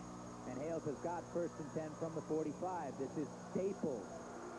Around the outside, Galloway wraps him up at the 32-yard line, close to another 1st down. Corey Staples, again, doing a good job of reading blocks. He's just a little water bug, scoots to the outside, and he got a key block from number 80, Curtis Hall. Hall was able to hold up that defensive back out there and allow Staples to get to the outside. And that gave Pocatello 7 yards on the play, a 2nd and 3. And again, I'm very impressed with the way that these running backs tonight from both teams are reading their blocks. Some guys just get too aggressive and make mistakes. These guys are picking up extra yards because they're smart. A lot of experience on both sides of the ball, especially in championship play. Pocatello clapping. It looks like offsides against Centennial. Well, we'll see. The officials always want to check and make sure that they weren't drawn offside, as one of the Centennial players is trying to say was the case. Charlie Burton, in there lobbying, as all good football players do, may have a future in law. You never know. We'll check with Reed Tucker and see what the call is. A dead ball foul, illegal procedure on the offense, hey, 5 yards. Give Burton his 1st trial win. Boy, it's tough to see in that replay any movement. But down on the field, somebody in white may have had just the slightest flinch, and that's really all it takes. is for one of the Indian offensive linemen or someone in the backfield to even move a hand before the snap count when things are supposed to be set. Anything that could be construed to try and draw the defensive line offside is illegal procedure. And Cutter not happy with the officiating here in the second half. He leads 20-14, the Indians on the 38-yard line, 2nd and 7. Hales will go down back in midfield. Charlie Burton dragging him across. And the boos ring down. Burton adding insult to injury to Pocatello there. He wins the argument on the penalty the play before. Then he comes in and makes the big sack. Indian fans not happy with the fact that after he got Stan Hales down, he drug him for a step or two. But the officials feeling not enough to warrant a flag on a late hit. And we've seen 3 flags on late hits against Centennial already against Stan Hales. Very effective call for Centennial to send Burton on the blitz. They know Hales wants to roll out and throw. And on 2nd and 7, that's exactly what he did. It's now 3rd and 17. Long to Burke. It's overthrown. Great job by Casey Burke of fooling the defensive man. Burke snuck out to the sideline, and the whole Pocatello sideline is really frustrated right now. Stan Hales had a tough time on that. He felt a little pressure and actually was not set when he threw the football. He just put it up for grabs out there, knowing that if Burke could get under it, he would. Casey couldn't quite get there. And an unfortunate time to overthrow because Burke had no one within 20 yards of him. Butterworth now will do the punting. Just gets off a beautiful spiral kick, and that will roll through into the end zone. Hey, great job of faking there by Centennial's number 16, who was deep. Brad Turpin. Yeah, Brad. He made it look like he was going to take that football, and he let it go by him, and the defensive man ran into him and couldn't get to the ball in time to down it before it went into the end zone. Now, Pocatello's defense trying to get a little emotion. They've been standing on the sidelines for a while watching the offense go to work, and Cutter having a few last words with it looks like Wally Waller, number 71. Well, the defense has to go out and do the job right now. Centennial takes over 1st and 10. And stuffed at the line of scrimmage. D'Amico carried that. He had absolutely nowhere to go. Obviously, Waller wasn't the one talking to Coach Cutter because Waller's the one that made the stop on that play. Cutter perhaps talking to one of his offensive linemen. Treadwell will talk to the Brain Trust. Lee Newman, in his first year as the head coach at Centennial High, he spent 2 years as the linebacker coach. Taking over for Greg Drake, who moved to Centennial after last year, who moved to Coeur d'Alene, after last year's championship game. 2nd and 10.5. Christensen has plenty of room. Now he hits Scott at the 27, a pickup of 7. And some late flags as Scott made the reception and was on the ground, and this could go late against Pocatello. Ryan Hedrick. I think Ryan Hedrick, the strong guard for Centennial, may have come in and made a late hit after the play. And Christensen really paid the price as he let go of the football on that as well. Scott doing a good job of standing in the traffic, holding his ground and making the catch at the 37. They have not moved the down marker, and here's the call. That's what it was. Number 60, Hedrick, came in after the play had been blown dead and knocked down a Pocatello defender, and that's what the flag was all about. And, you know, young men are out here. They've geared themselves for this game all season long, and it's frustrating no matter which side of the ball you're on. You're into the game so much, almost into it too far, you don't hear the fans, you don't hear the whistles. And it's not like you're going out there trying to do it on purpose, but you just don't hear the whistle. You go in and you hit somebody, and there's that yellow marker. Really hurt Centennial. They've got a 3rd and 16 now. They're inside their own 15-yard line. And some kind of snafu around the ball has the referees consulting. Now the sideline marker on the field says 3rd and 16. The scoreboard says 2nd and 16, and I think the officials are trying to sort that out. It is 3rd down, 3rd and 16. They'll change the scoreboard. And the Patriots in a hole at their own 14. Christensen will stay on the line of scrimmage to take the snap. Takes the draw. He's under pressure. Has a man downfield. It's Allen at the 27. And a 12-yard pickup. They needed 15 for the first down. A big play by Christensen on that to get away from the rushing defensive lineman and find Allen, who made a great catch, still short of the first down. Now, fans may wonder on that last play, how come Centennial didn't get the down over again? It was second down when the penalty was called against them because it was a dead ball penalty. It came after the second down play had been blown dead. The Pocatello defense standing on the Centennial 28-yard line, trying to put the finishing touches on a 20-14 lead. Corey Christensen, number 12, and a couple of the linebackers coming in. 47, Mike Cox, and 38, Charlie Burton, are coming into the game. And the offense, you're watching championship football on your Idaho Public Television stations, KISU Channel 10 in Pocatello, KAID in Boise Channel 4, and KUID up in Moscow.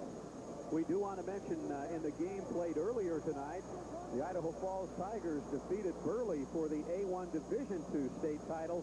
I believe 27-17 was the final score in that one. We're going to go ahead and listen in on what Jim Cutter has to say to the officials.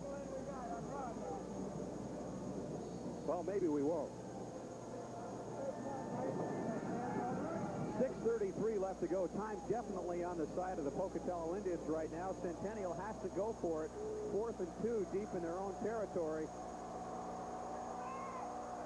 And it's D'Amico just over the 30, and it looks like he got what it took for the first down. Getting a hug from Deathman. A gutsy call, and they work for Centennial. They are still alive with a first and 10 from the 31. What a big play right there. And the tackle almost made in the backfield. We couldn't see who it was that slipped in, but a big play by D'Amico to keep his feet.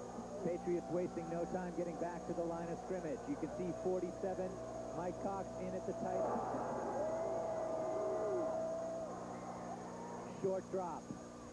Thrown underneath to Allen. They will wave that one off. It will be 2nd and 10. Well, Lee Newman didn't agree with that call. He came off the sidelines a little bit. Allen doing his best. Christensen, I think, feeling a little bit of the pressure. Now he has to go to the air. We've only got 6:06 left on the scoreboard clock, and that's all there is in the game. Centennial able to put up a couple of scores in the first half, and they've been shut out here by Pocatello in the second half. Allen has had an outstanding game, but the Pocatello defensive front has started to establish itself here in the 3rd and 4th quarters. 2nd and 10 from the 30. On the option, it's on the ground now. D'Amico picks it up. And he'll turn nothing into something as he gets ahead 5 yards to the 35. And oh, did Christensen take a lick at the beginning of the play, and D'Amico got popped at the end. Wally Waller was the man that really forced all of that to happen, and we talked about him. He's controlled the line of scrimmage in the second half. He's the one that hit Christensen as he went to pass the football off and lateral it back, and that forced a bad toss, and still D'Amico able to get some plus yards out of it. That is as lucky a bounce as you can get. Millard made the stop on D'Amico. It's 3rd and 5. The short drop again. Christensen has Allen in traffic. Did he hang on? A fantastic catch. He was drilled almost as soon as he touched the ball. Greg Allen made a super catch on that play. Again, up in the air, waiting for the football. He's in traffic. He knows that there's somebody who's going to hit him as soon as the football gets there, if not sooner. And he just does a super job of watching that football right into his hands for another first down. Wheat Davey put the lick on Allen, but Allen bobbled and hung on for the first down. Centennial now out over the 42-yard line with a 1st and 10 for Christensen. And Christensen goes down in the hands of Millward coming on the blitz from the inside linebacker spot. Christensen loses 6 yards back to the 35. Time really now going against Centennial. The Patriots have 2 timeouts left, but we just have over 4.5 minutes left to play. and they're not moving the football. They are looking at 2nd and 16 now, and they're going to have to throw the ball from here on out. This is exactly what Pocatello wants to do to Centennial. Look for the blitz. They want to pressure Christensen.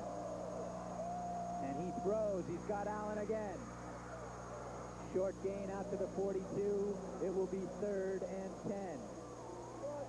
Pierce and Brant Harlan on the stop.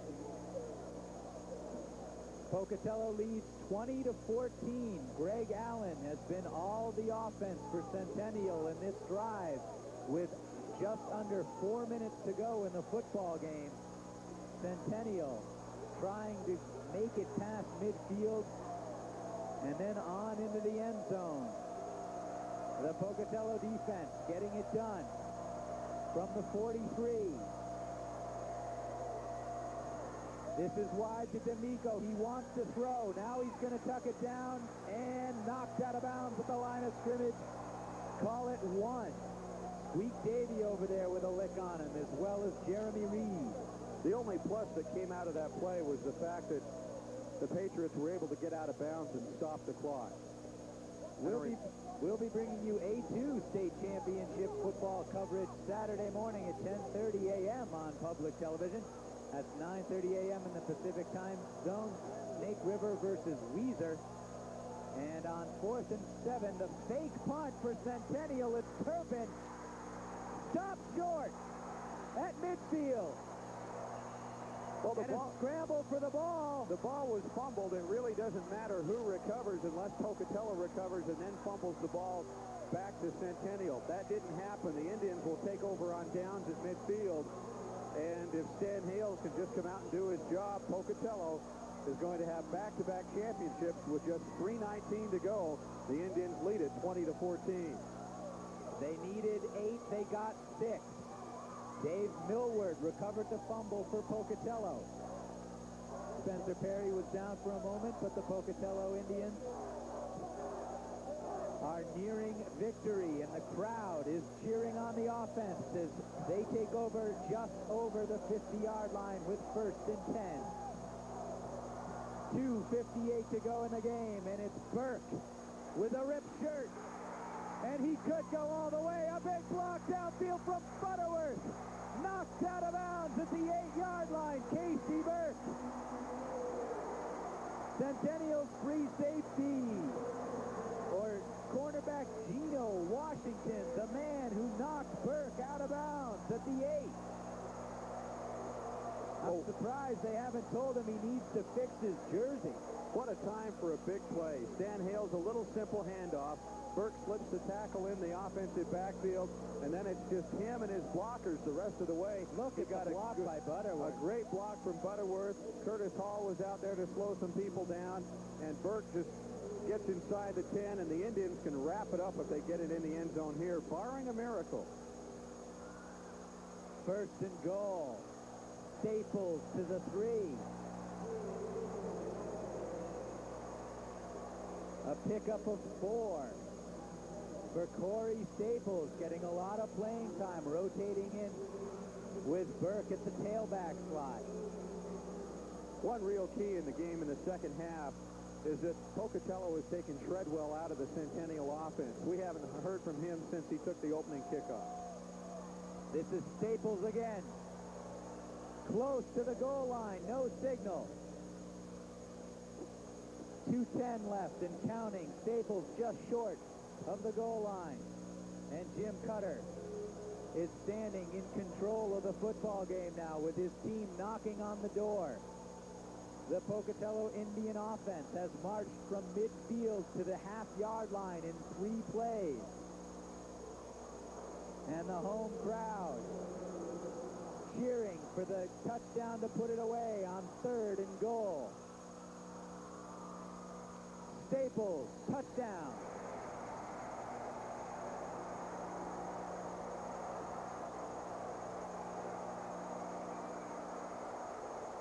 Three straight carries for Corey Staples.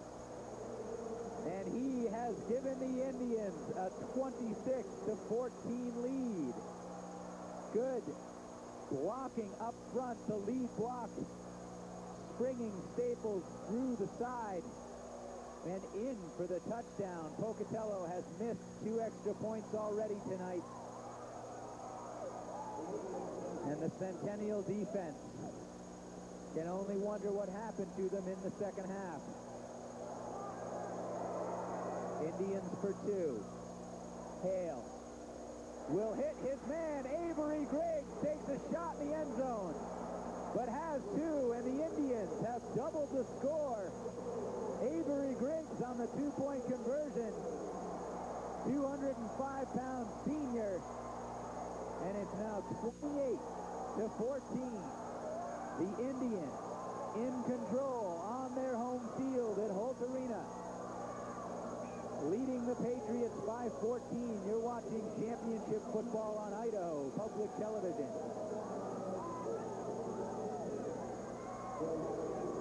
And Jim Cutter now feeling calm inside. Breathing deeply. And looking to run a minute 37 off the clock to become the first coach to win back-to-back A1 Division I titles since they went to the state championship format in 1978. Number 8, Thor Conley, will kick off for the Indians.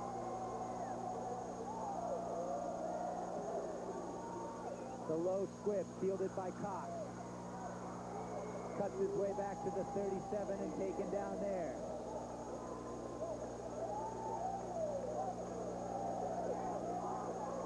Shane Sistrunk on the tackle for Pocatello as Cox, with a little raspberry on his elbow, limps his way off the field.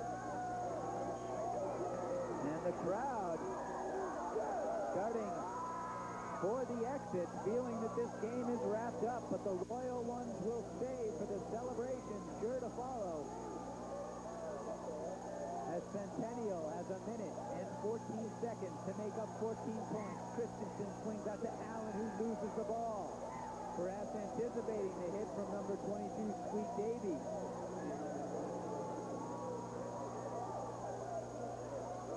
And the excitement growing on the Pocatello bench.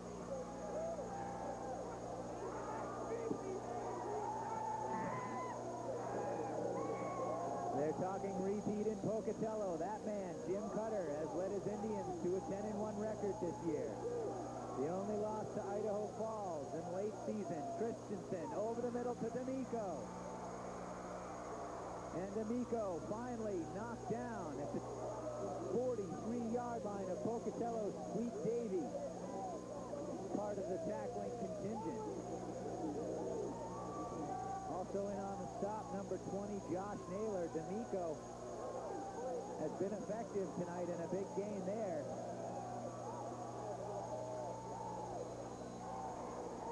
But the fans say it won't be enough. 1 minute even to go.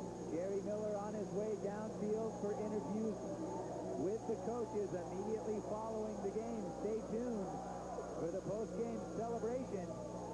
And it should be a doozy. Pocatello with a big home crowd, getting ready to celebrate for the second time in 2 years, being the cream of the crop in Idaho high school football.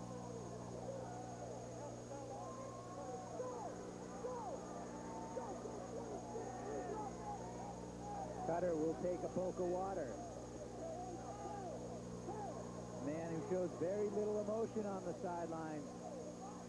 But he's got to be proud of the way his football team has dominated this second half, holding Centennial scoreless to 1 minute in the fourth quarter. Scoreless in the second half. Christensen from the 42. Again, the short drop. Now he unloads. He's got his man, Allen, taken out at the 7. By one of the Pocatello reserves, Greg Allen, with a big pickup, 36 yards. And number 56, Shane Sistrunk, was out there to knock him out of bounds.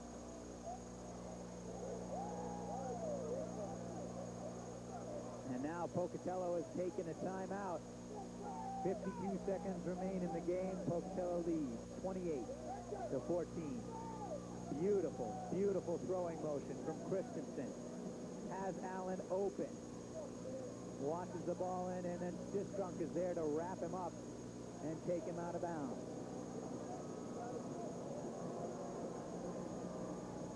It'll be first and goal Patriots with 52 seconds left. Pocatello checking some of its regulars back in as the bench says we aren't worried yet.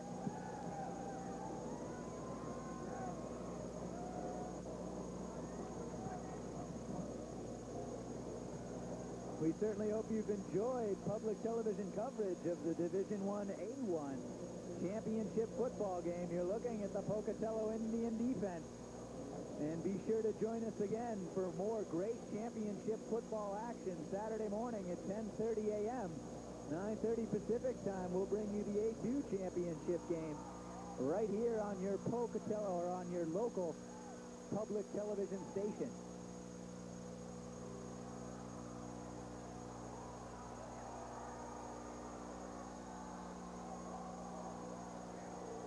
Pocatello with 5 men, now 6 on the line, crowding up against Christensen, who will throw for the touchdown. Dodges one tackler, throws errantly. It's away from Allen.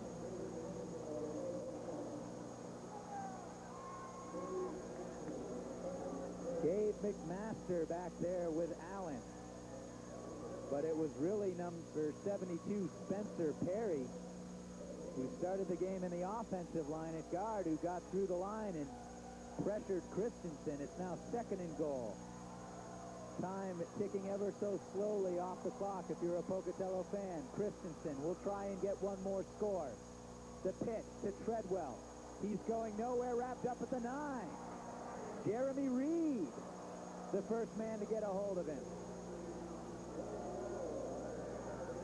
See number 72, Spencer Perry, getting some help. He played most of the game in the offensive line. Treadwell has not been able to execute or to move his team in the second half, and showing the frustration and perhaps the fatigue as Pocatello has put in its big man here, and now has Centennial pushed back to a 3rd and 9 situation.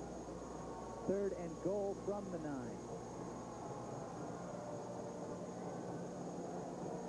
Checking into the game, number 54 for Pocatello, Brent Harlan. As Pocatello uses its last timeout to give the defense a breather and to allow Centennial time to think about how far they have yet to go. You see Harlan wearing quite the mark on his helmet, getting in at least one hard shot. Pocatello partisans all smiles.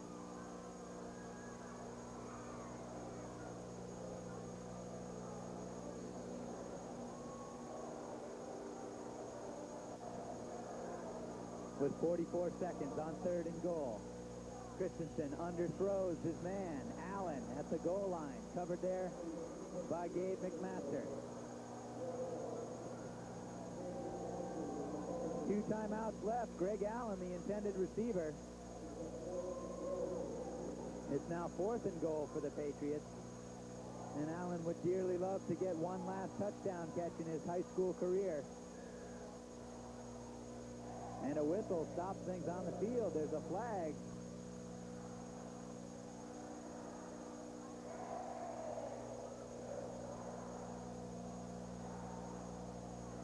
And the Pocatello fans starting to sing, "Hey, hey, goodbye." Enjoying what is indeed the spoils of the victor. Foul, encroachment by the defense. Pocatello sneaking into the neutral zone, flag before the snap of the ball. And they move Lee Newman's squad halfway into the goal line. It'll be 4th and goal from the 4. Christensen will throw for it. Scott has the ball go through his hands in the corner. Pocatello will take over, and that, my friends, has just about taken care of it.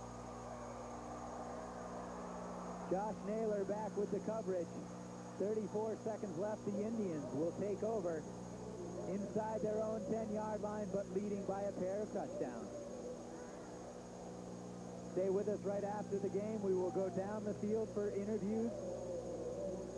Jerry Miller fighting his way through the crowd piled up behind the Pocatello bench to gather first-hand insight after what seems to be a sure Pocatello victory in the state championship football game in 1990. The Indians to just run out the clock. Stan Hales has had a superb game leading the offense. Roughed up a bit in the third quarter, but has surely done his job, starting with the touchdown he scored with 6 seconds left just before halftime that brought Pocatello within 2, and then throwing the 2-point conversion to tie the game at 14 going into the half, and it's been all Pocatello in the last 30 minutes.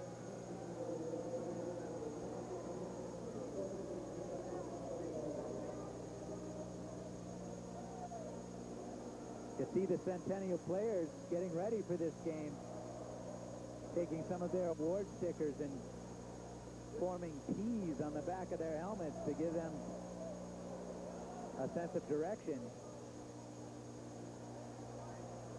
But it's the scarred helmets of the Pocatello players that will come off in victory.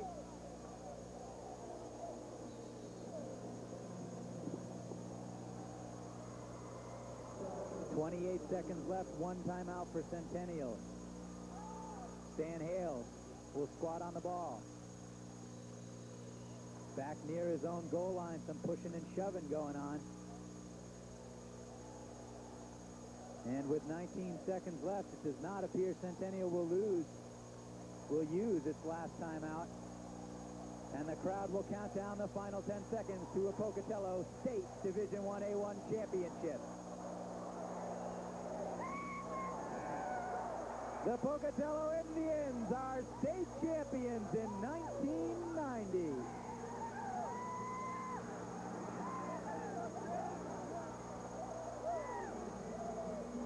Your final score from Holt Arena: Pocatello 28, Centennial 14. The Indians finished the season 11-1. The Patriots finish a fine season and a well-played football game at 10-2. Jim Cutter walking over to congratulate first-year head coach at Centennial, Lee Newman, reaching the state final in his first year as the head coach. His first year head coaching any Division I A1 school. And for the second year in a row,